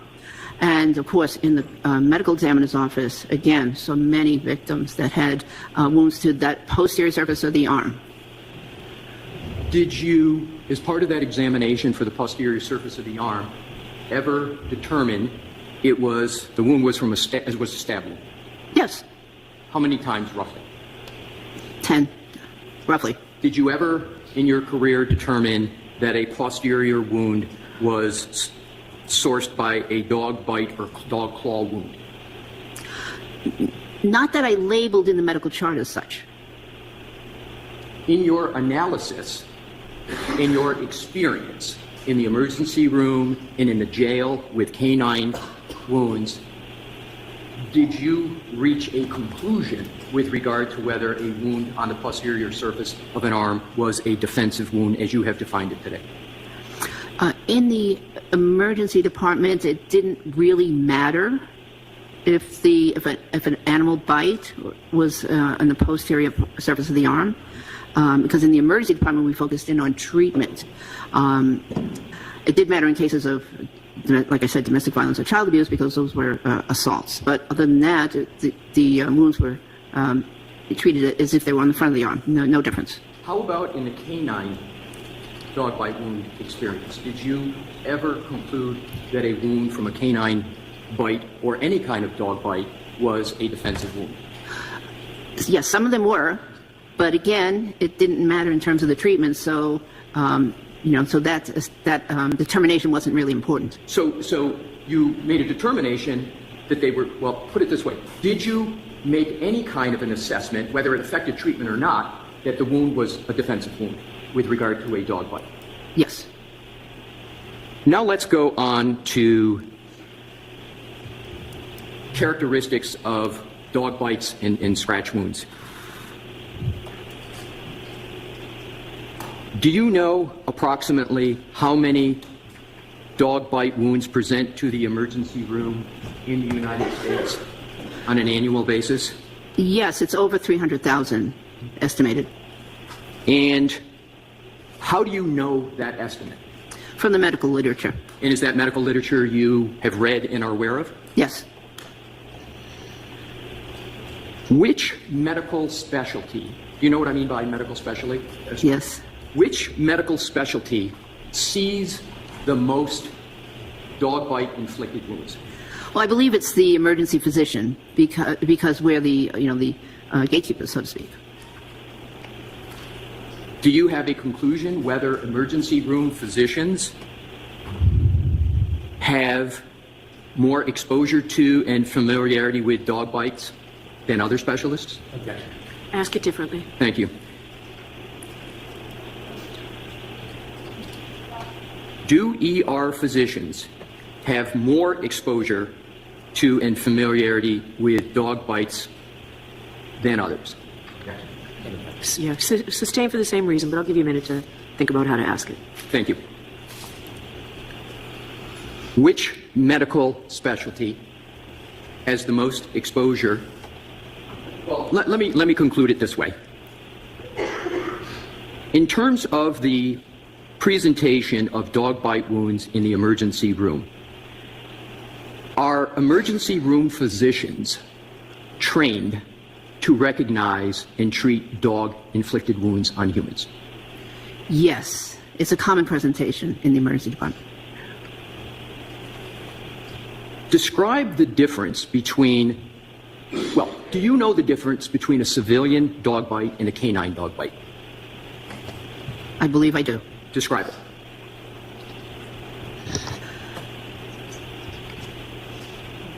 Well, the canine dog bites inflicted by trained canine dogs tend to be quite devastating.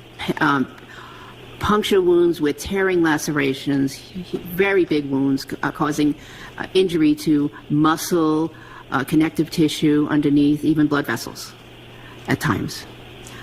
They oftentimes require admission to the hospital and extensive intravenous antibiotics.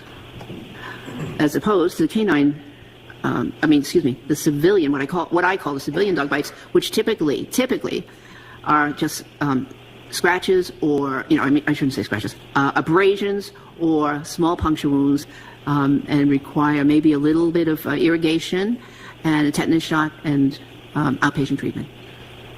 Dr. Russell, you've been gracious and patient with my questions. Do you need a break for any reason, and subject to the court's permission? So I was going to go just a little bit further, if we could, like 15 minutes. But I can't see Dr. Russell from where I am. I'm okay. I'm okay. Can you go 15 more minutes? I could. Okay. Yeah. Thank you. Let's move on to the topic of dental features of dogs. Do you have knowledge of the dental features of dogs? Yes. Describe that knowledge. Well, I have knowledge of the numbers and configuration of the teeth, the shape of the jaw. And can you describe generally that knowledge? Generally, yes. So the shape varies depending on the breed, but generally there are 42 teeth in the canine mouth, and a certain number on the top, a certain number down below, 20 on top, 22 below. And does that knowledge source from your medical education training, or does it source from the literature, or both? Both.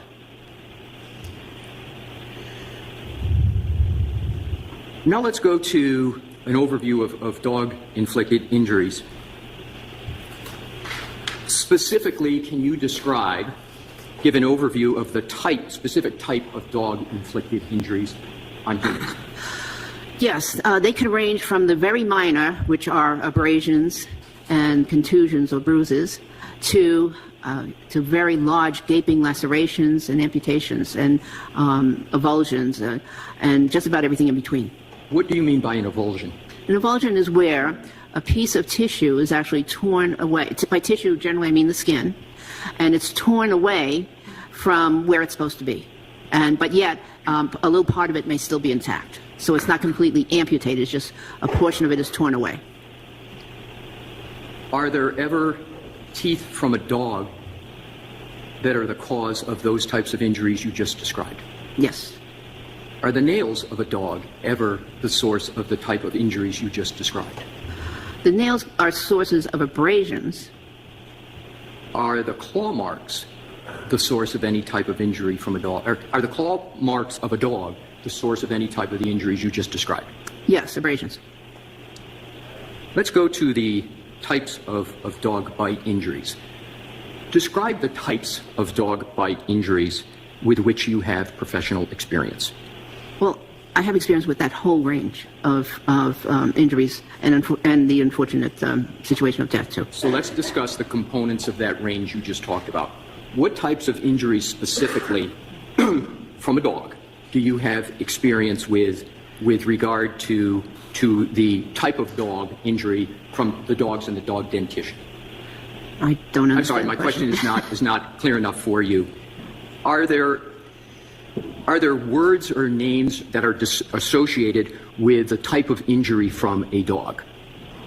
Other than the medical terms like abrasions and contusions, lacerations? Is there a certain action of dog teeth that occurs that they have a name for the type of injury that they present? Okay, so one type of injury can be what they call the tear and the puncture and tear and pull injury, where the canine teeth, which are the longest ones, and the dogs have 2 canines on the upper jaw and 2 on the lower. The canine teeth actually puncture the wound, and what happens, and which I haven't described yet, is that generally a person's not standing still while they're getting bitten. They're pulling, the dog is pulling, and what happens is a lot of these wounds are caused, especially the extensive ones, by the relative pulling away of the victim and the dog. Some dogs hold on and pull as well. So this pulling, the puncturing and then pulling, will cause these hole and tear lacerations. Now, you've discussed previously wound pattern recognition. You've used that term. How would you describe the wound pattern characteristics of dog-inflicted wounds on humans? There are a number of different patterns.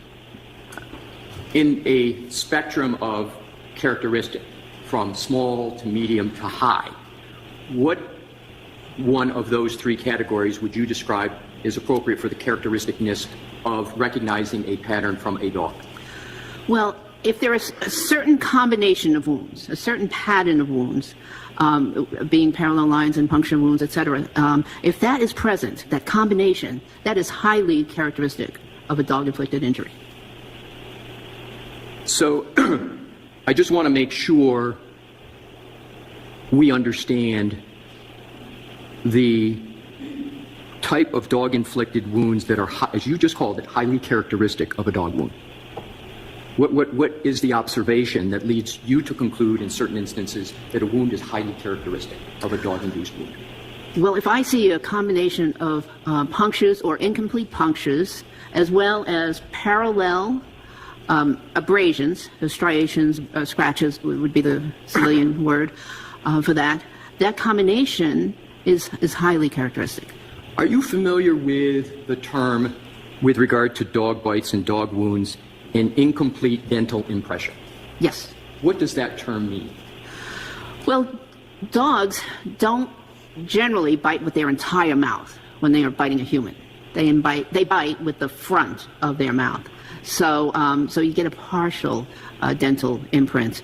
Additionally, depending on the amount of force and the grip, so to speak, that the dog gets on the skin, there may or may not be a complete impact of the teeth.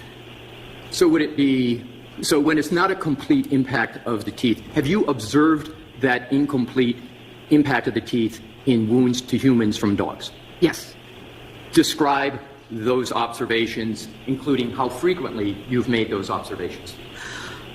In general, they're more frequent in civilian dog bites because the civilian, well, I can't say why, but anyways, they're more frequent in civilian dog bites, the incompletes.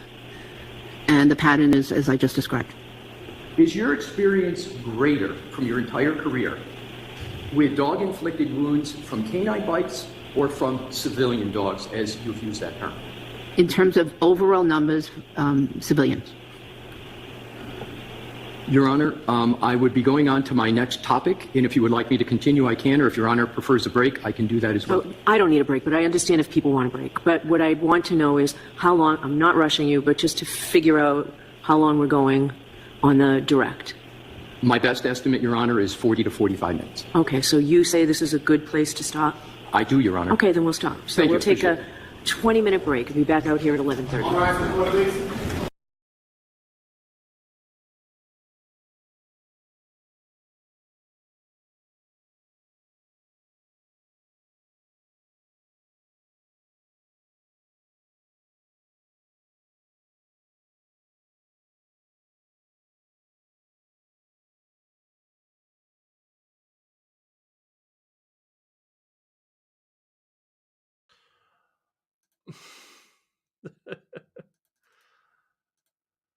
Yeah. Okay. As I said, when a judge says, I'm not here, I'm not rushing you, she's rushing you. And I also know that this took the rest of the day. The rest of the day. And correct me if I'm wrong, but is she supposed to come back as well this week? So rushing the defense, and then apparently the rest of this day is for the prosecution, and they weren't done. They didn't finish, which is insanity for a Daubert hearing. An example, the YSL trial. They went through, they had 5 or 6 Daubert hearings with at least 5 experts per day. The one expert that took the longest was not really a Daubert hearing, that was Mr. Sprinkle. The hearing about him, and that took an entire day, which is understandable. I don't understand why this should take that long.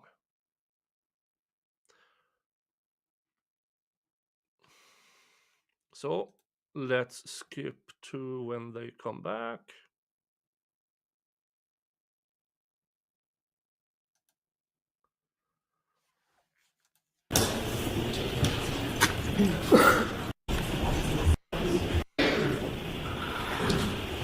Do you want to wait for co-counsel? Okay. I'm sorry? I'm ready. Okay. All right, go right ahead, Mr. Leslie. Thank you, Your Honor. Welcome back, Dr. Russell. We've mentioned briefly the term differential diagnosis, and you have defined what that term means. In terms of assessing and treating dog-inflicted human wounds, do you invoke differential diagnosis? Yes. And could you describe how do you invoke the concept of differential diagnosis with respect to assessing and treating dog-inflicted human wounds? With any wound that I see, and with any condition that I see in the emergency department, I usually get an impression, what I think it is, but it's important to think of what else it could be. So you don't focus in on your diagnosis right away, or your first impression, because sometimes it's not accurate. And so it's very important to have what we call in medicine a differential diagnosis. This is what I think it is, but this is what it could be, and why isn't it this second thing or third thing? The host would like you to unmute your microphone. You can press *6. You are unmuted. Should I wait, Your Honor? No, I think you're all set. All set, Mr. Clerk? Yes, thank you. Sorry. May I continue, Your Honor? Yes. Thank you. How important or unimportant is the application of differential diagnosis with respect to pattern wound recognition regarding dog bites on humans? It's important in a lot of conditions, including pattern wounds and dog bites, because you need to know, or at least I as a physician need to know, what it is. What it is I'm going to be looking, what is it that I'm looking at, and what is it that I'm going to be treating? And I need to make sure that I'm not treating the wrong condition. Let's now go to the topic of the materials you have considered in this matter. Without stating what it is, have you been able to form an opinion as to the source and nature of the wounds that were inflicted on the decedent? Yes. What materials did you consider in forming your opinion? Well, I looked at the appearance of the wounds, and with my training and experience, I took that all into consideration. I did do a differential diagnosis on what those wounds could be. You know, could they be caused by an assault? Could they be caused by a motor vehicle? Could it be caused by, self-inflicted? I went through that whole differential before I came to my conclusion. Did you look at any photographs of the decedent from Good Samaritan Hospital? Yes. Did you look at the autopsy report of the decedent? Yes. Did you look at the grand jury testimony of Dr. Scordi Bello? Yes. Did you look at the trial testimony of Dr. Scordi Bello? Yes. Did you look at autopsy photographs of the decedent? Yes. Did you look at the photographs that were taken by the Massachusetts State Police Crime Lab? Yes. Did those photos include a sweatshirt or what's sometimes referred to a hoodie? Yes. And were there photos of that sweatshirt or hoodie that you looked at? Yes. Did you look at a letter from Tracy Kennedy with the town of Canton with a report regarding a German Shepherd owned by Brian Albert? Yes. Did you look at the photographs of dog bites and a certificate of vaccination for Brian Albert's former German Shepherd dog? Yes. Did you look at the forensic DNA testing report by the UC Davis Veterinary Genetics Laboratory? Yes. Did you look at the UC Davis Veterinary Genetic Laboratory case report? Yes. Did you look at a report from a Paul Mikowski, a licensed private investigator, on interviews regarding Brian Albert's German Shepherd dog? Yes. Do you have an opinion with regard to the nature and source of the wounds on Mr. O'Keefe's right arm? Yes. What is that opinion? Those wounds were inflicted by a dog attack. Do you hold that opinion to a reasonable degree of medical certainty? Yes. How did you form that opinion? Well, I utilized my many years of training experience with wounds in general and dog bites in specific, and went over the materials quite a few times. And with that, and plus read up on some literature that I had read in the past and reread again. And that's how I came to the opinion. Now to get a little bit more specific, did you invoke your pattern recognition methodology in coming to that opinion? Objection. You have to ask it differently. Thank you, Your Honor. Did you employ a methodology in coming to that opinion? Yes. What was the methodology or one of the methodologies in coming to that opinion? Well, right away, it was apparent that there was a pattern. So I used my the pattern recognition methodology, plus my many years of training and experience to come to this conclusion. And with regard to the pattern recognition, do you have a level of certainty with regard to the pattern that you have recognized in the decedent's wounds on his right arm? Yes. What is that level of certainty or certitude? Those wounds are highly characteristic of a dog attack.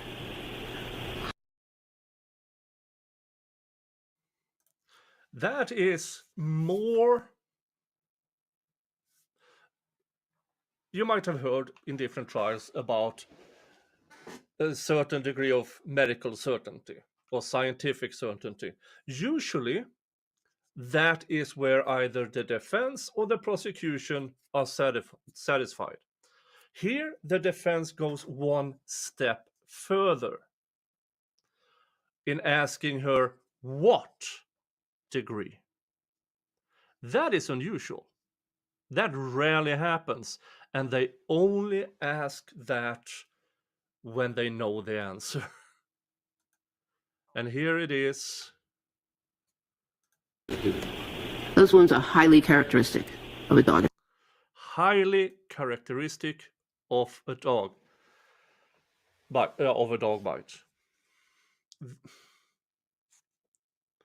When a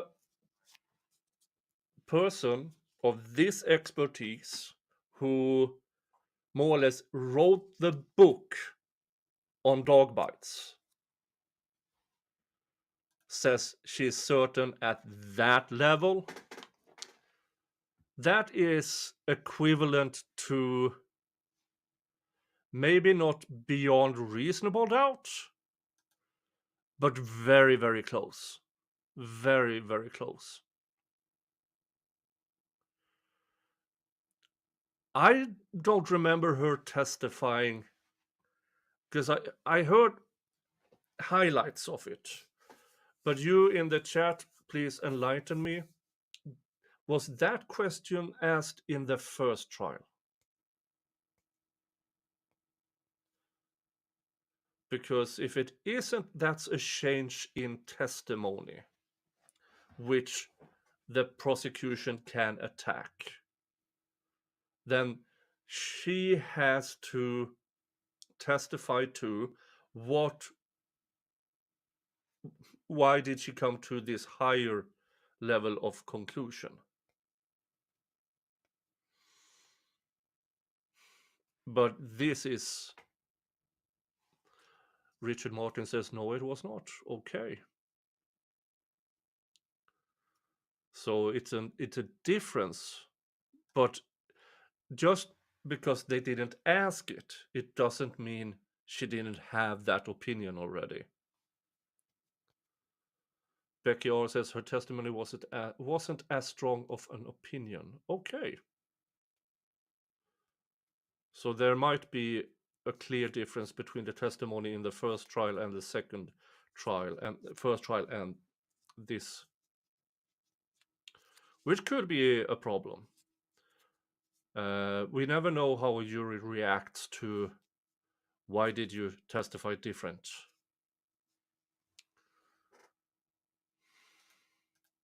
Attack.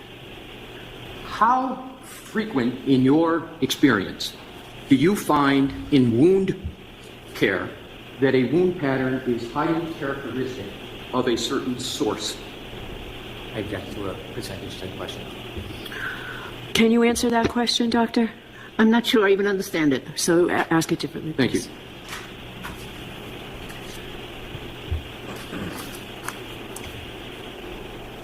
When you use the phrase highly characteristic, what do you mean by that phrase? Well, it's very high. If I were to give a percentage, please continue. I would say almost pathognomonic, 90, very high 90s. Now let's go to differential diagnosis. Did you perform a differential diagnosis in coming to your opinion? Yes. What other considerations did you take into account as to possible other causes of the injuries to the right arm of the decedent? Well, given the pattern, there were certain things that came to mind right away that I had to rule out, and so I ruled out self-inflicted as an etiology. I don't think he self-inflicted those. The pattern was not characteristic of being struck by a motor vehicle. The pattern was not characteristic of those wounds in particular on the arm of being inflicted by another person. You mentioned motor vehicle accident, and earlier in your testimony you spoke to your experience with observing and treating a lot of motor vehicle accidents. Why did you rule out motor vehicle accident as a potential cause of the injuries to Mr. O'Keefe's right arm? Because he was found outdoors. And what other reasons? Was there anything about the nature of what was presented in what you reviewed with regard to his injuries that caused you to rule out motor vehicle accident? I think I misunderstood the previous question. So, yeah. Yes. So. Let me start over. Yes. Because I am going to take what you said. So let me ask it this way. What caused you to rule out a motor vehicle accident as a cause of the injuries to Mr. O'Keefe's right arm? There were several reasons. I ruled it out very quickly.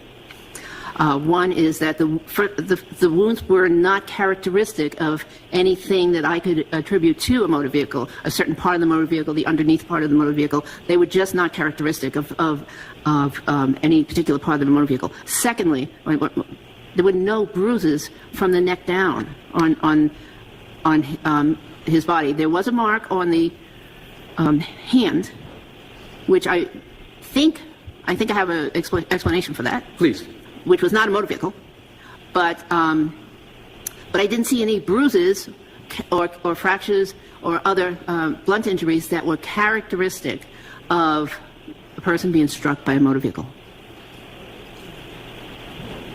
And if I could add to that? Please. More or less, okay, so now they can have her as an expert in pathology, expert in ER medicine, an expert in dog, and an expert regarding motor vehicle collisions. Yeah, prosecution, did you... You're not good at tactics. You're not good at tactics. Now, a word of warning. All of you have heard about there's an expression, at least over here, that if you're very broad in your knowledge, you can't be an expert in any of them. So that could be an issue here if the jury believes her to be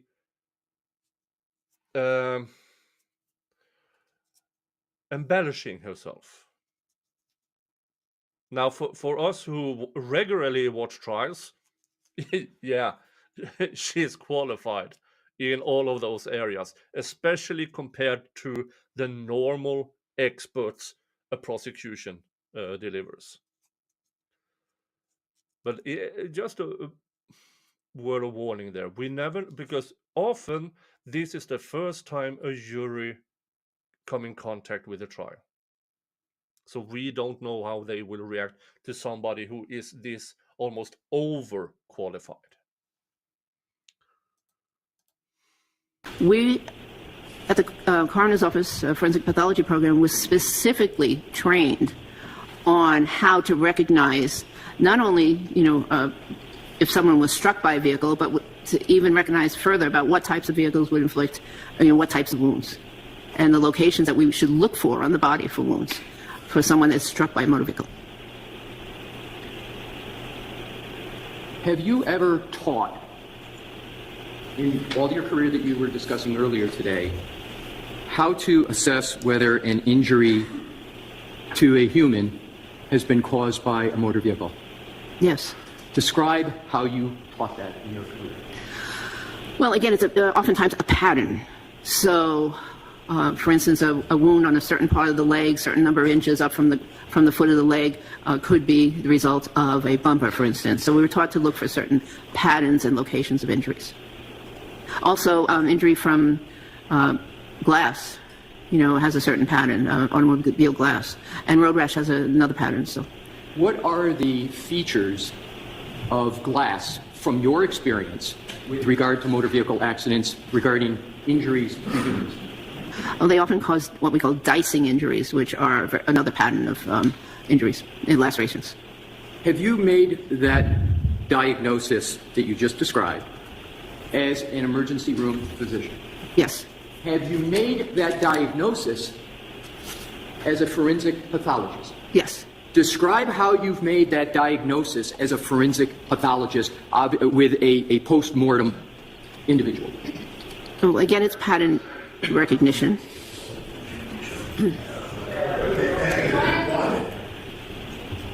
One moment, please. Go ahead. Thank you, Your Honor. Do you need the question repeated? No, it's pattern recognition. And can you give an approximation of how many years of experience you have had with that pattern recognition that you just described? At least 30. And how often in the 30 years, by year estimate, have you made that assessment? Oh, I don't know. Maybe once every year or two. So would it be correct 30 to 60 times? Let me rephrase it. How many times would you, based upon what you just said, estimate that you've made that assessment? At least 15 times.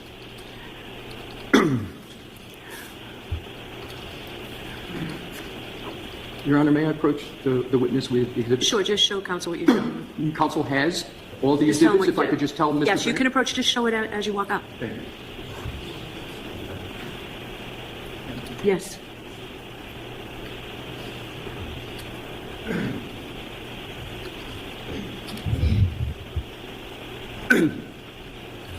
May I proceed? Yes. Thank you.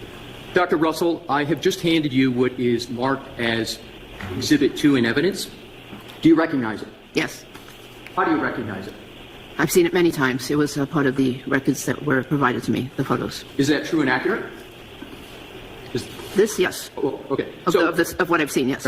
So what I'd like to do is, Your Honor, may I publish that exhibit? Yes, is it ready to come up, Ms. Gilman? Or they're going to do it? Okay, sure.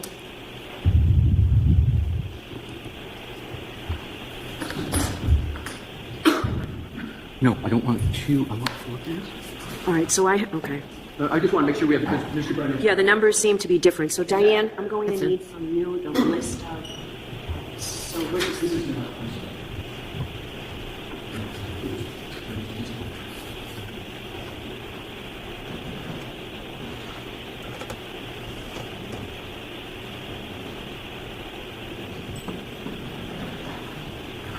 Can I have a moment, Your Honor, to make sure, and I'll get it Sure. right in order? My numbers are different, so I'm going to need to see the list of the exhibits so that I can remark what I have. Right. So what I wanted to do is to go to 4. That's the one I wanted to go to. Okay. And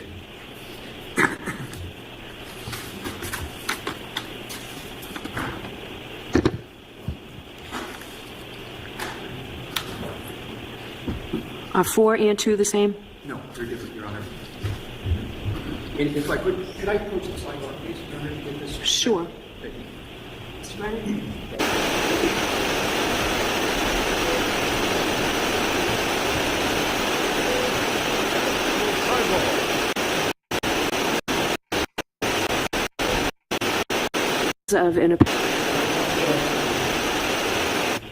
So for purposes of an appellate record, we're now going to look at what's been marked as Exhibit 5? That's correct, Your Honor. Okay. And I appreciate Mr. Brennan's cooperation in getting to this point. May I proceed, Your Honor? Yes. Dr. Russell, do you recognize what is now depicted on the TV screen, which is marked as Exhibit 5? Yes, How do you recognize it? because I see a very distinct pattern of wounds. And have you reviewed this exact photograph before? Yes.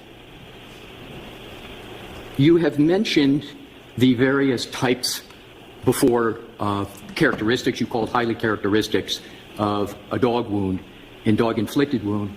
What I would like you to do, please, do you have a pointer? I do. Can you please test to make sure it works? Okay. It works. What I'd like you to do in your own words and with the court's permission, I would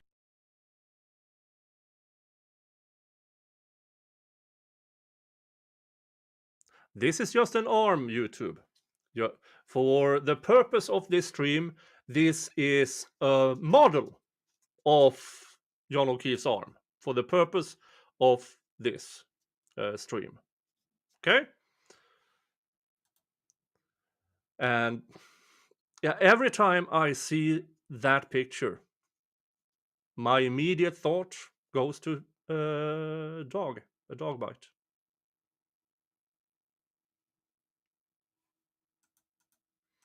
I'd like you to use the pointer and go through with whatever method you believe is appropriate to describe each of those wounds and how you assess them. Okay. So we will go from the shoulder area down to make it easy. So, first of all, the overall impression is there's numerous abrasions and that they have a pattern to them. One can see that many of them are parallel in nature. Can you use the pointer? I'm not. Yes. Maybe, So yeah, I wasn't seeing it. Thank you. okay. So for instance, the set of wounds closest to the shoulder up here And these, by the way, are all on the posterior surface of the arm. Posterior, and maybe this part is a little bit towards the medial, the lateral portion of the arm. But they all have so they're parallel. They're linear, meaning they look like a line, or they're not round. Or these are at least are not round. And so these. Do you want me my interpretation, or do you want me to just describe? Just stick with those. And what I'd like you to do is you've described them. You've said linear, etc. Have you completed your description of them before you get to how you reached a conclusion as to the source of that area you just did a circle around? Have you completed your description of them? Yes, I've completed my description. How I came to the conclusion involves all of them. Okay, so now let's then move. Before you get to a conclusion, let's move to, in whatever manner you would like, the next wounds and how you assessed those. Okay. So, and by the way, on this first set, there's a very, very faint linear abrasion between these two prominent linear abrasions.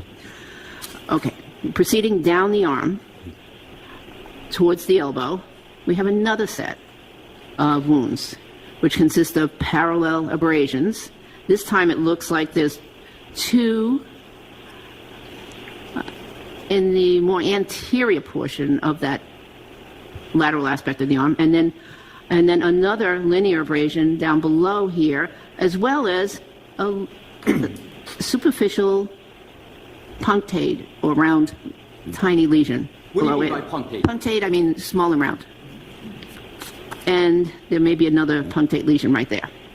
So that's this group. Proceeding down the arm, there is this irregular group here of multiple 1, 2, 3, 4, 5 linear abrasions at least, and then 2, possibly 3 punctate wounds below them. And this is right over the elbow area. And there might Dr. yes. Russel, you mentioned irregular with regard to some of those wounds. Why do you describe them as irregular? And is there any significance to them being irregular? Don't go to your conclusion yet. Just you use the term irregular, and I want to make sure the record's clear what you mean by that. Okay. Well, so a few of these individual wounds have some linear or line-like component, but then as you proceed further down the arm and just below the elbow, there's a couple of wounds here that do not look like a line. So that's what I meant by irregular. So that's this pattern here in total, around the elbow. Then further down the arm, there's 2 punctate wounds again, right here. Go slow and say, this is punctate wound number 1, this is punctate wound number 2, with circling the waist. Okay, here's one, punctate wound number 1, and here is number 2. Why is each of those a punctate wound? Because they look to have a slightly different shape. Oh, very good question. Because there was movement. There was movement of the either the dog or the the inflicting teeth. Either the dog or the victim. There was movement. Okay. Then there is this group, which are again irregular, because I'm calling them irregular because they're not shaped like a line, and it appears that there's also some what we call movement artifact on those. When you mention irregular, does that mean it's uncharacteristic or characteristic of a dog inflicted wound? It means neither of those. Good, thank you. Okay. And then finally, the furthest down the arm is this grouping of linear, I'm going to call them linear because they're line-like, but they, so linear abrasions, which appear to have a somewhat semicircular appearance, a configuration, and the direction is slightly different. The angle of these linear lacerations are just ever so slightly different than the ones above the elbow. Is there a medical term that is used to describe the location of those wounds that you just spoke about? So they're on the posterior forearm. And is there a medical term for the forearm location down here? Or is it just, you just refer to it as? I- location? No special. Not that I'm aware of. Okay, so please continue. So those are the wounds of the arm, which is above the elbow, and the forearm, which is below the elbow.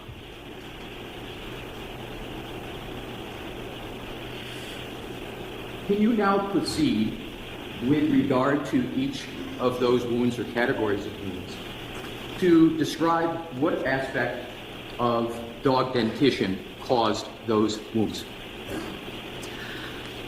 I believe that the ones closest to the shoulder, the two large linear wounds, were caused by the canine teeth, the upper canine teeth of the dog. What are upper canine teeth of the dog? Well, the canine teeth are the ones that seem to be most prominent when you look at a dog's mouth. They're the triangular, the sort of triangular shape. Humans also have canine teeth. Okay. But they are the teeth that, for the most part, grab onto an object. Please proceed to the rest in terms of describing the dog dentition with regard to each wound. I'm not sure exactly what teeth made these. They could, one of them could, one set of these could be canine, one part of this, and then an adjacent incisor tooth, but I'm not sure on the second set. So this is the set that's just above the elbow. However, what is interesting and certain is that there's an upper set and a lower set. So this mark was an upper tooth, this is a lower tooth. So even though you may not be able to identify the specific aspect of the dog dentition, you're able to identify that it is from some aspect of the dog dentition. Is that what you're saying? Yes. Please proceed. This one this is the most complicated one, because I believe that this set here I believe that those linear wounds and the irregular wounds are from upper teeth, and the punctate wounds are punctures or incomplete punctures from lower teeth. And the reason this whole configuration looks irregular is because the elbow may have been in a different position than it is in this photograph. What do you mean by a different position? Describe it using your own forearm with the court's permission. Okay. Well, the elbow was... Sorry, Your Honor, this is for the court. Can you see it here, or would you prefer she stands up? It's better if you stand. Oh, okay. Well, you know what? I'll come to you. You stay. Show me. Okay. So Yeah, I would like you to describe what you just meant of the location you believe the decedent's arm was in when those wounds were suffered. Please stand up. Thank you. Hold on.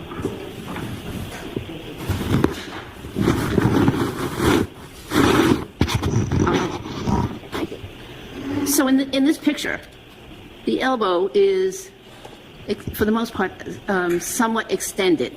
It's not bent as much as it could be, and it is not bent as it was likely as he was protecting himself from the wounds. So you're saying, just so we understand, I'm going to strike now. Just describe the placement of the arm. Okay. Well, so the elbow bends, as we all know. And so the skin of the elbow is in a different location depending on whether the elbow is bent or not. So anything that's inflicted will depend on the position that the elbow was in when it was inflicted. I hope that clarified. Okay. Yep, please proceed. Okay. So this is one set, the ones around the elbow. Then there is, going a little further down the arm, there is another set of wounds. The two punctate and irregular wounds halfway down the forearm. I'm sorry to interrupt. You may sit down if it's more... Hold on and wait till you change. Thank you, Your Honor. Oh, yeah. Okay. Thank you. Thank you. And then finally, there's this area down here, which is the closest to the wrist. And there are at least 3 or 4 parallel abrasions there. And it looks like a punctate wound down here. These, I believe, were inflicted by the front of the arch of the dog. Have you completed your articulation of the assessment of each of the wounds on the arm? I think so. In some of your answers, you said irregular, could be.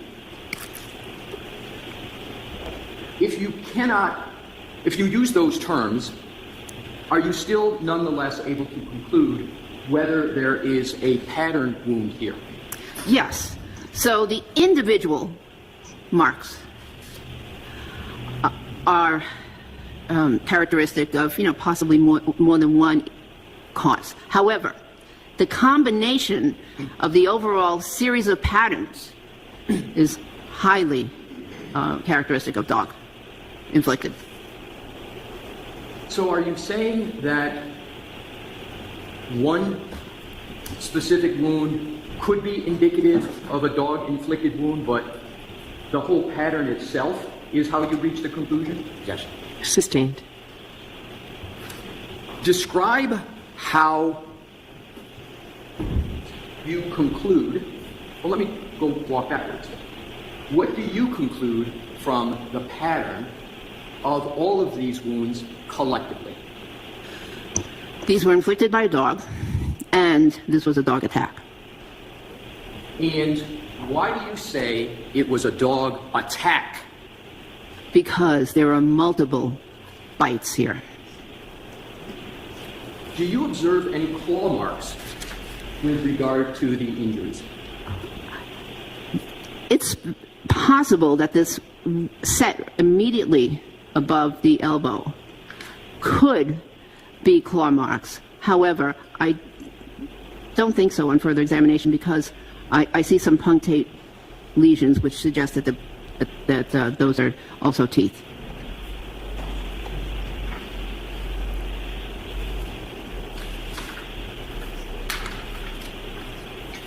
In forming the opinions and conclusions you just testified to as to the nature and source of this pattern of wounds, did you apply any techniques or analysis that you would use as an emergency room physician? Yes. Describe how. Again, I looked at the wounds and I looked to determine if there's anything else that could inflict that pattern of wounds that were inflicted around the same time, and there is nothing else that I am aware of that could do that. How did you, did you determine that those wounds occurred approximately the same time, each of those wounds? Yes. How did you determine that? By the appearance of the wounds, the color, yes. Anything else about the color, the fact that there's no healing, yes. In conducting your differential diagnosis, how did you rule out a motor vehicle accident as a cause of those injuries? Again, I did not recognize the pattern as being inflicted by any particular part of a motor vehicle.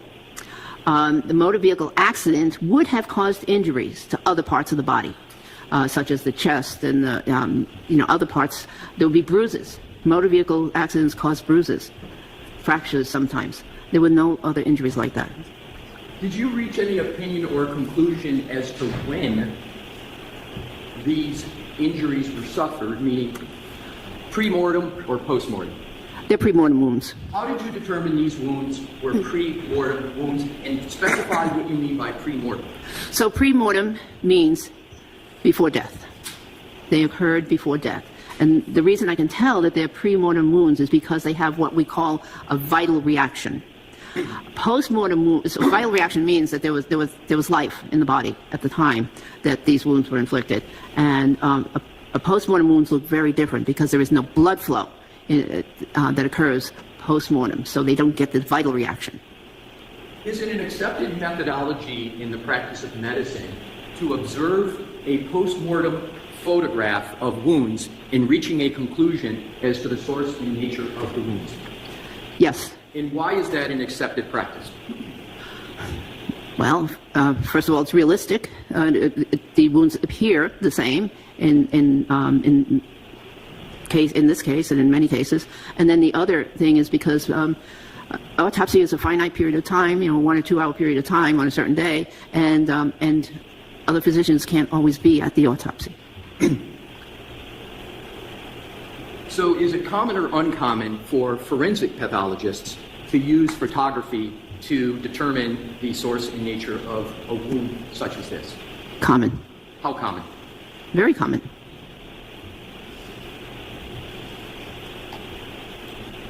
This may seem like an obvious question, but did you use photographs in forming your opinion? Yes. Did you use any ante-mortem photographs of the decedent's right arm in forming your opinion? No. Did you observe any hospital records of photographs of the decedent ante-mortem? Ante-mortem? Yes. I don't believe so. I believe they were all post-mortem. They're right after the resuscitation attempt. Is it an accepted practice in the emergency room medical community to also use photographs in assessing the nature and source of wounds? Well, usually the emergency physician's right there. But in terms of your, understood, and is that the best way to assess it? Yes. But is it an acceptable way to look at a photograph to assess the source and nature of wounds? Yes. And do you remember the COVID world we all lived under? Yes. In the COVID world that we all lived under, did physicians sort of accelerate or increase their use of photos in diagnosis, or did they decrease their use of photographs? I cannot comment. Let's go to whether, let's go to these wounds. Did you make an assessment as to whether these wounds would have changed at any time from when they were incurred to when that photograph was taken?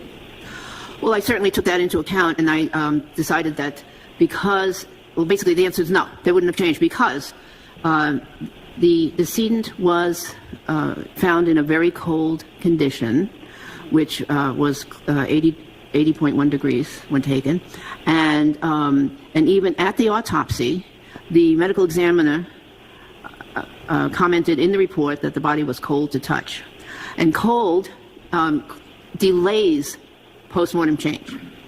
So there was really no significant postmortem change of the skin.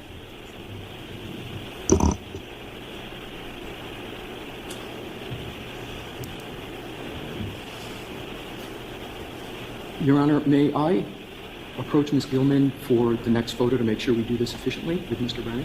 Sure. Thank you.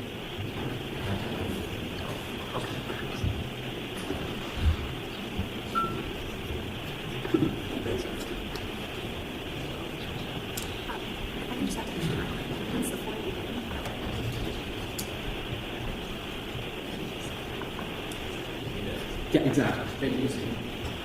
Thank you, Mr.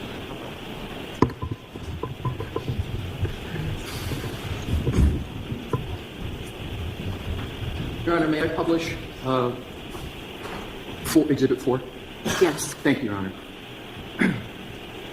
Dr. Russell, did you... You know what? Actually, take it down for just a minute. Oh, that's right. Yes, I'm sorry. Take it down, Ms. Gilman. Thank you. I'll see counsel at 7.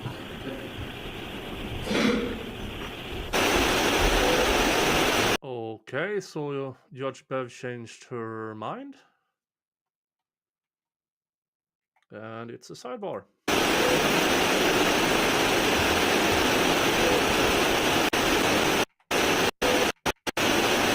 Dr. Russell, I understand it was inadvertent, but we're not going to publish that photo. I did not allow it published during the trial. Jurors is one thing, but also the dignity to Mr. O'Keefe. So you can look at the photo. It's unfortunate that it was put up and published. So you will have it in front of you, okay? I'll have what? You'll have it in front of you, just not up on the screen. Okay.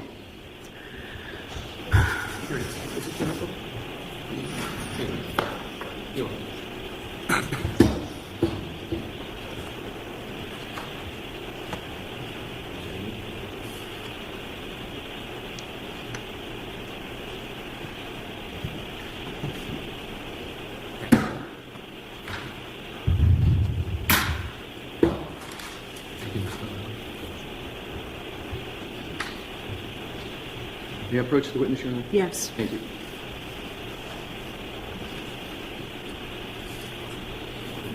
I am handing the witness Exhibits 3 and 4. Okay.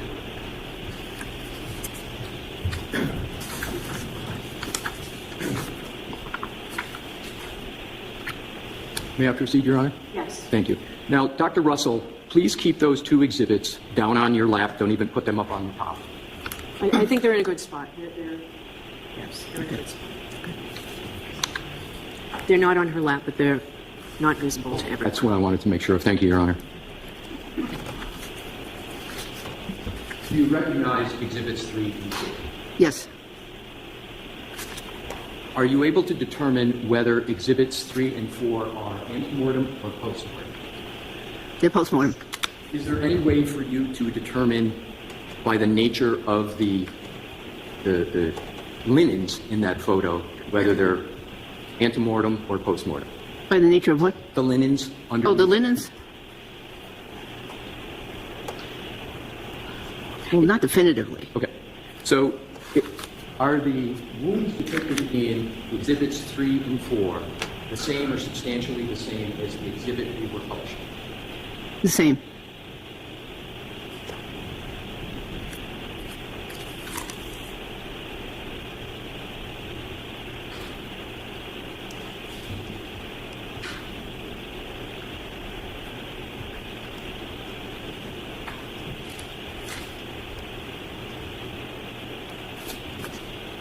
Can I approach the witness, Your Honor? Yes. I am now on.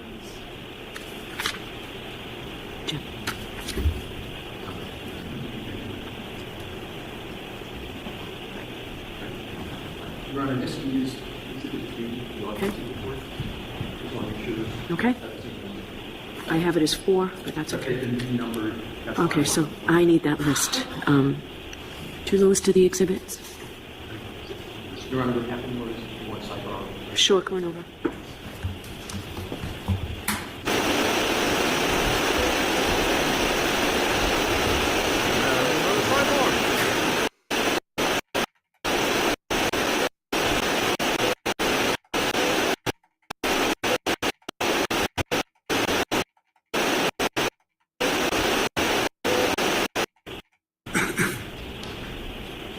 All right, go ahead, counsel. Thank you, Your Honor.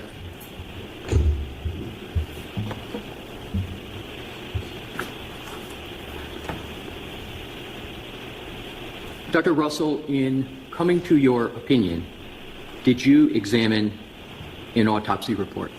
Yes. May I approach, Your Honor? Yes. And I am approaching with Exhibit 3, Okay.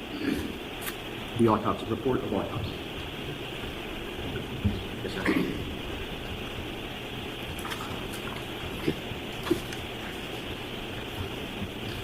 May I proceed, Your Honor? Yes. Thank you. Do you recognize Exhibit 3? Yes. What is it? This is a report of autopsy on Mr. John O'Keefe, medical examiner number 2022-1697. Did you consider that medical examiner's analysis in Exhibit 3 informing your opinion? Yes. And how did you consider Exhibit 3 informing your opinion? Well, there was a description of the abrasions of the arm and arm. I'm sorry, which forearm and arm? Right, I'm sorry, right. Right forearm and arm, yes. And what about the autopsy report did you consider in that analysis of that part of the autopsy report? Dr. Scotabelli's description of the wounds. And what was Dr. Scotabelli's description of the wounds? And feel free to read from the autopsy report. Okay. Do you want me to read the descriptions? Whatever it is you considered with regard to the injuries to the right arm of the deceased. Well, she described what basically I just described, although she had some measurements. Your Honor, may we republish the correct photo that we had up on the screen so the doctor can refer to it in thank you. Yes.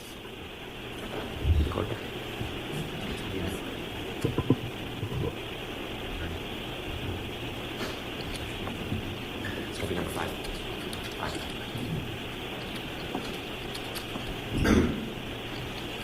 Your Honor, may I publish Exhibit 5 photo? Yes, Ms. Gilman's doing it, I believe.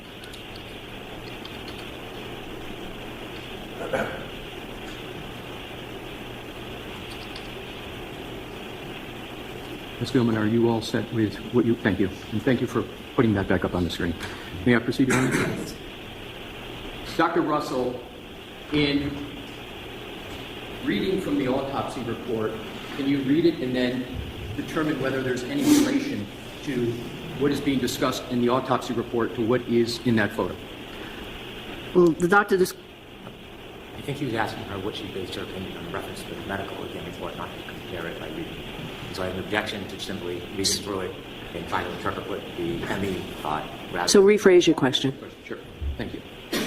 Please read from the autopsy report the relevant portions related to Dr. Scordi-Bello's analysis of the right arm. Again, I object. It's not the ME's opinion. It's whether she relied on the information and how so. I'll repeat. Did you rely upon what is in the autopsy report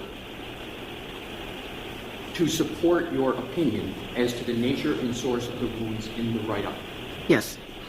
What did you rely upon in that report to support your opinion with regard to the nature and source of the wounds? The description of the wounds at autopsy. And what was that? What is that description that you relied upon? It says here, multiple abrasions from 2 to 3 millimeters and up to 7 centimeters. What page are you on, Doctor? I'm sorry, page 3. Okay. Under the area that says injuries. Okay. And then in the subsection that says extremities. It's the second bullet point there. Okay. Multiple abrasions from 2 to 3 millimeters and up to 7 centimeters on the posterior right arm and forearm. Roughly how many autopsy reports have you authored in your career? Authored? Yes. Over 500. How many autopsy reports that you have not written have you reviewed? At least 100. What conclusions do you reach from that description that you just read with regard to whether that is a description or not of a pattern in the report? I object. So you ask it a little bit differently. Dr. Russell, what do you conclude from reading that section of the autopsy report with regard to the nature of the wounds, the total wounds depicted on what's up on the screen? Well, it substantiated my observation based on the pictures. What is the observation first? And then second, how did it substantiate your observation? I'm not sure I'm understanding the question. Did you, make sure I understood your answer, did you state that that section of the report substantiated your conclusions as to the nature and source of the injuries? It substantiated my observations. And, okay, what observations did it substantiate? Well, there are, as the doctor wrote, multiple abrasions and in certain measure between 2 and 3 millimeters up to 7 centimeters on the posterior right arm and forearm. That's exactly what I see there. So, is it your judgment that Dr. Scordi-Bello made the same observations of these wounds as you did? Multiple objections. Yeah, the objection is sustained. With regard to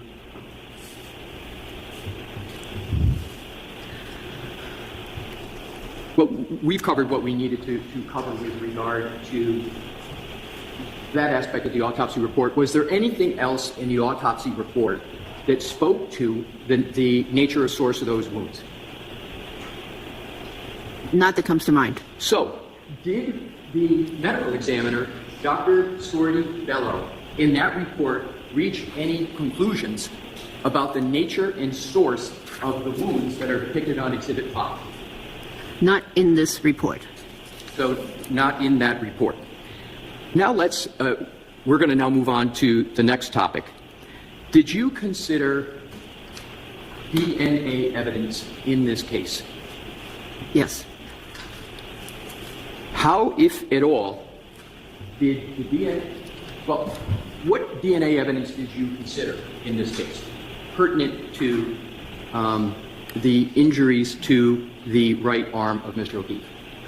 I considered the reports from the UC, University of California, at Davis lab regarding the DNA evidence.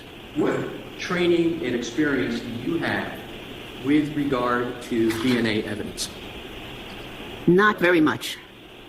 With regard to describe what your DNA experience is. Well, I'm aware that you have to maintain continuity of evidence, so you have to sample the appropriate area. And then you have to maintain continuity of evidence until that evidence gets to the laboratory for analysis. How do you have experience, training, or knowledge with regard to the topics you just testified to? Well, several ways. One was that I took a course when I was a police officer in crime scene investigation, and that was stressed, continuity of evidence. Secondly, I was sent to a course as the rape officer, the rape investigator, I should say, in the Malden Police Department. I sent to a course in Brockton entitled Rape Investigation, and they stressed continuity of evidence that was obtained from victims. And then finally, of course, as a emergency doctor and forensic pathologist, I received additional training. How, if at all, let me ask you, did you review the UC Davis Veterinary Genetics DNA report in coming to your opinions and conclusions with regard to the wounds on the decedent's right arm? I did. And what conclusions did you reach? The same conclusion. And what is that? That those injuries were inflicted by a dog. Are you aware of the results of the DNA testing of the UC Davis facility? Yes. What are you aware of? I'm aware that DNA was not found. And? Excuse me, let me clarify that. I'm aware that dog DNA was not found. And does that conclusion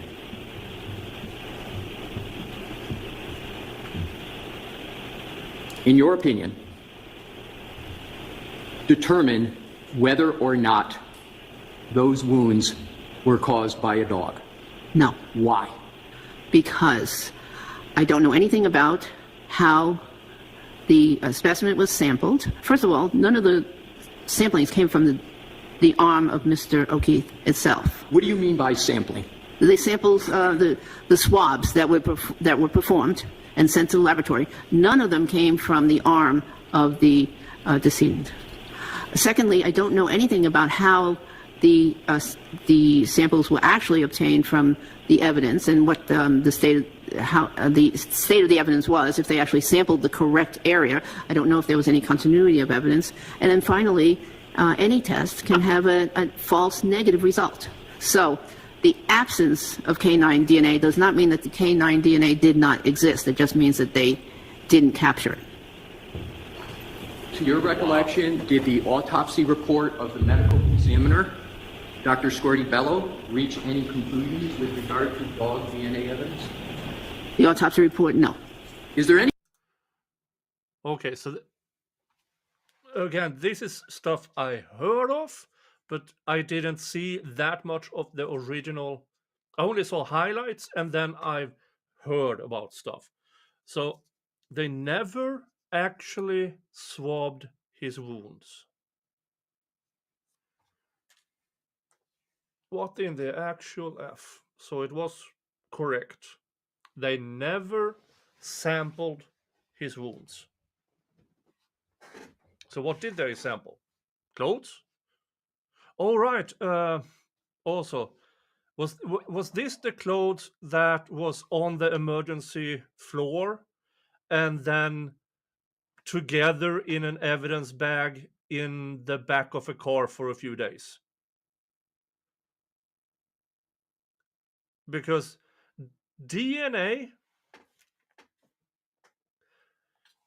if it is in wet conditions and in a care facility, because in a care facility, every surface is cleaned by antibacterials. So if these clothes were on the floor in the emergency room, then it came into contact with antibacterials, which also destroys DNA. Oh yeah, the infamous red Solo cups. But that I mean, why on earth would you not swab the wounds? That is incompetence 101. Are they going to lunch anytime soon? Yeah, soon.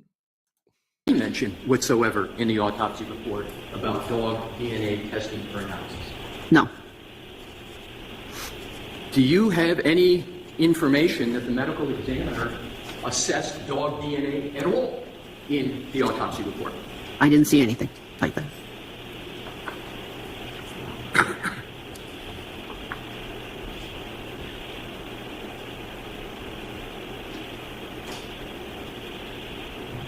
Your Honor, may I approach Mr. Brennan? Yes.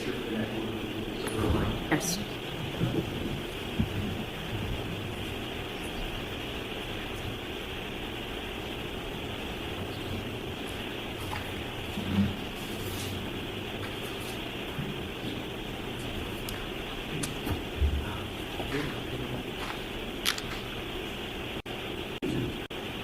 I would like to start with publication, and I'm going to have several exhibits that I would request your permission to publish, and I would appreciate starting with the Commonwealth's Exhibit 8. And I want to make sure Your Honor is aligned with the exhibit book with the numbering, and I'll do that in any manner. If you want me to put 8 up, or you want me to come sidebar and show you what we have? If these are all in order from the Commonwealth's photos, go ahead and put it up. And if you do know the number, let me know. Number 8? Okay. And I believe Mr. Brennan and I are aligned on the numbering. Okay. This is what is 8. All right. Okay. May I proceed, Your Honor? Yes. Do you recognize Exhibit 8 on the TV screen? Yes, How do you recognize it? because I've seen it before. And have you seen it before in your assessment of the nature and cause of the deceit? No. Well, how have you assessed Exhibit 8 before today? Before today, Well, have you assessed Exhibit 8 at all? I've seen that picture. Do you have an assessment as to what you observe in Exhibit 8? Do you have an observation about Exhibit 8? Yes, What is your observation? they appear to be blue jeans. They appear to have certain stains labeled with a small ruler, and I don't know the nature of the stains. Is there anything with regard to Exhibit 8 that you believe is pertinent to assessing whether or not any injury from Mr. O'Keefe was sourced from a dog attack? I can't tell. Can we go to Exhibit 9, please? And if we could just, I'm sorry, Ms. Gunn, if we go back to 8. Is there anything in the autopsy report of the medical examiner of the Commonwealth that speaks to Exhibit 8 in terms of the assessment that the medical examiner made in the autopsy report? I don't recall seeing anything in the autopsy report regarding that, but if you can direct me to a certain area. Oh, that's fine. Okay. So, thank you, Ms. Gunn. If we could go to Exhibit 9 with the court's permission? Yes. Thank you. Do you recognize Exhibit 9? Yes. How do you recognize it? Well, I've seen that image many times. And what is that image? Well, it appears to be a hoodie, sweatshirt, hoodie-style sweatshirt. It's got multiple dark stains on the sweatshirt. There appears to be a large tear through the middle of it, which I believe was probably caused in the emergency room. Because that's Why do you believe it was probably caused in the emergency room? Because I've made those kinds of cuts in clothing before, having to get access to a patient. Right. So what is the that's purpose of commonplace. making a cut like that on a on a piece of clothing, given your understanding of the nature of the injuries to Mr. O'Keefe? He was in a very emergent situation, and they needed to get access to his body right away. So that's why they didn't have time to undress him. They just did the fastest thing, which is cut the clothing. Do you have any other observations with regard to Exhibit 9 pertinent to your analysis? Yes, there are multiple areas, particularly in the right sleeve. I'm sorry to interrupt you, but Your Honor, may she use the laser pointer? Yes. Thank you. There are multiple areas, particularly in the right sleeve. I don't think your laser has yet hit. There we go. That are labeled with triangular white signs, which are pointing to individual holes in the sleeve. And there were 11 of them that I saw on the sleeve, and there are 2 others on the chest area. Have you, in your experience, assessed changes to clothing in determining the nature and source of those types of changes to clothing? Yes. So describe how. Clothing is important sometimes to determine more information about how a wound was inflicted. So, for instance, it's used in determining gunshot wound, entry, exit, direction, etc. I've used it in stab wound cases, where again, determining where the stab wounds were and if they were offensive or defensive type wounds. So yes, and in this case, they have significance. And what is the significance in this case? Well, these wounds are primarily on the right arm, which corresponds to the injuries that were on the decedent, the right arm. And furthermore, most of those wounds, when you enlarge that photograph, are small puncture wounds, very small.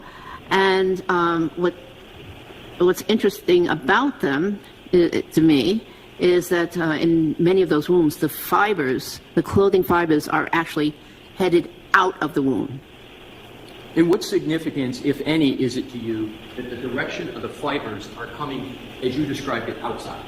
Well, it's very significant because, in training, we learned that we had to look at direction, for instance, of tissue and fibers to determine if a gunshot wound was an entry or an exit. Now, gunshot wounds, they only do one of those 2 things through the same hole. They either enter or exit. But in this case, we have fibers exiting the wound, which means that the offending object exited the wound. So the teeth exited the wound. Objection. Sustained. What? You mentioned the word offending object.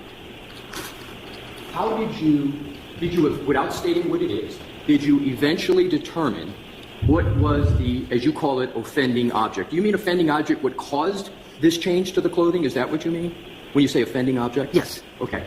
How did you assess what was the offending object that caused the change to the clothing as depicted in that right arm of the hoodie? I got to the form of the question. Sustained. Just ask it differently, please. Did you have a methodology to determine the cause of those changes to the hoodie sweatshirt? Yes. What was that methodology that you deployed? So I looked at the location of those holes. I looked at the location of the wounds on the decedent. And although they're not exactly in the same location because clothing moves, they are generally in the same location of the wounds on Mr. O'Keefe. Okay, with that, we're going to recess. I know that this is taking longer than you anticipated. Do you have any idea how much longer? And I'm not rushing you, Mr. Leslie, just do you know how much longer you might be? Your Honor, my best estimate is 30 minutes. Okay. Yeah, never trust a lawyer who says we have this amount of time left. Never. We are horrible at time management. Absolutely horrible at time management. Okay, this brings us up to let's listen. See. Mr. Brennan, do you have any idea how long you might be? At least a few hours. Jim. Light, please. Still on the record, folks. Still on the record.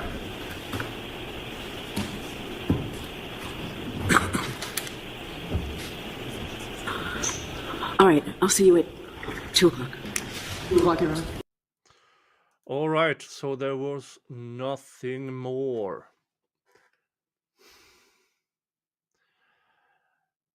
All right, folks.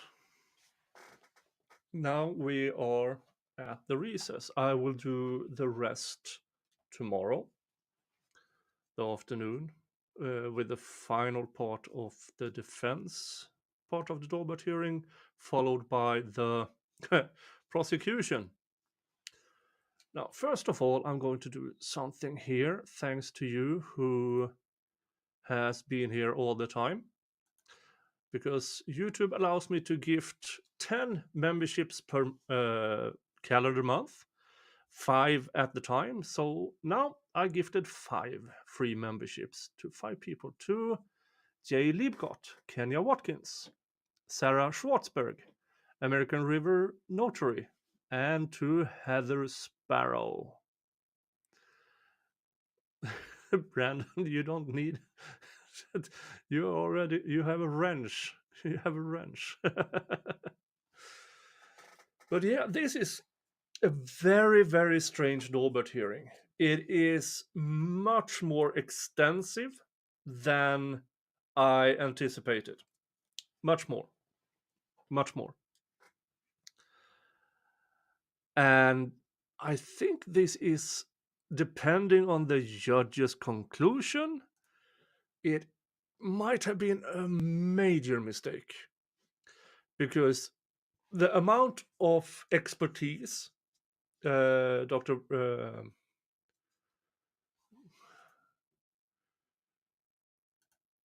The dear doctor has,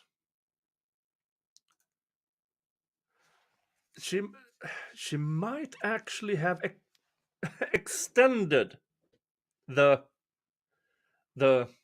expertise that this good doctor can testify about. Oh, thank you, Tammy. Tammy gifted 5 memberships. Thank you so much. Thank you. To Chasing Endall, The Nutty Brunette, Sunshine's Nana, Magic Angel 0302, and Wallis Catwill. Thank you so much. And that brings us to new members, 10. And Honorary Viking just went to Tammy Fayette for, because 5 gifted memberships is $15. So at the very end, Tammy Fayette takes the lead in Honorary Viking of today. Thank you so much. So yeah, this is a very strange, very, very strange. I don't understand the prosecution's tactics here is obviously they don't want her to testify. But if the judge decides, no, she can't testify, then that is a clear appellate issue in itself. So unless Judge Bev has a solid reason to not allow her to testify about the different areas, then the same standard should go towards the prosecution's experts. Now, I've heard that this wasn't the case in the first trial, so yeah, it probably won't be so in the second trial either. But for me, this witness, the good doctor, is she teaches other experts on how to expert on several areas, and that is rare. That is very rare. So this was very, very interesting, especially the level of scientific certainty of it being a dog bite. So yeah, this will be interesting to follow. Very, very interesting. But it is 11 p.m. I have work tomorrow. I need to get to bed. But everybody, thank you for being here. Thank you for allowing me to do this. Thank you for all the thumbs up. Just thank you. Thank you, thank you, thank you. And I will start tomorrow at 10 a.m., I want to say. Roughly at 10 a.m. And with the second half of this. But everybody, again, thank you so much. And remember, hug your family. Unless your family is crap, then screw them and give your love to the people who deserve it. Okay? See you tomorrow. Bye-bye.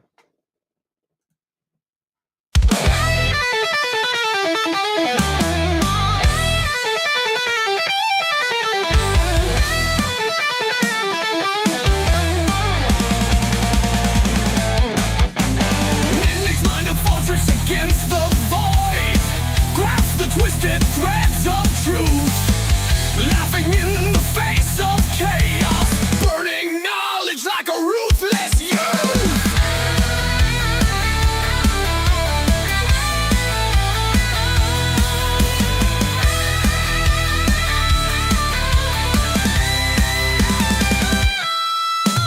Complex thoughts dance in the fire, cynics grin with a wisecrack's ire, fighting shadows with sharpened wits, baring teeth in a world unfit. Rather one with biting charm, heart and brain a lethal arm, stand unshaken, minds collide, laughing with the storm inside. Rather one with biting charm, heart and brain a lethal arm, stand unshaken, minds collide, laughing with the storm inside.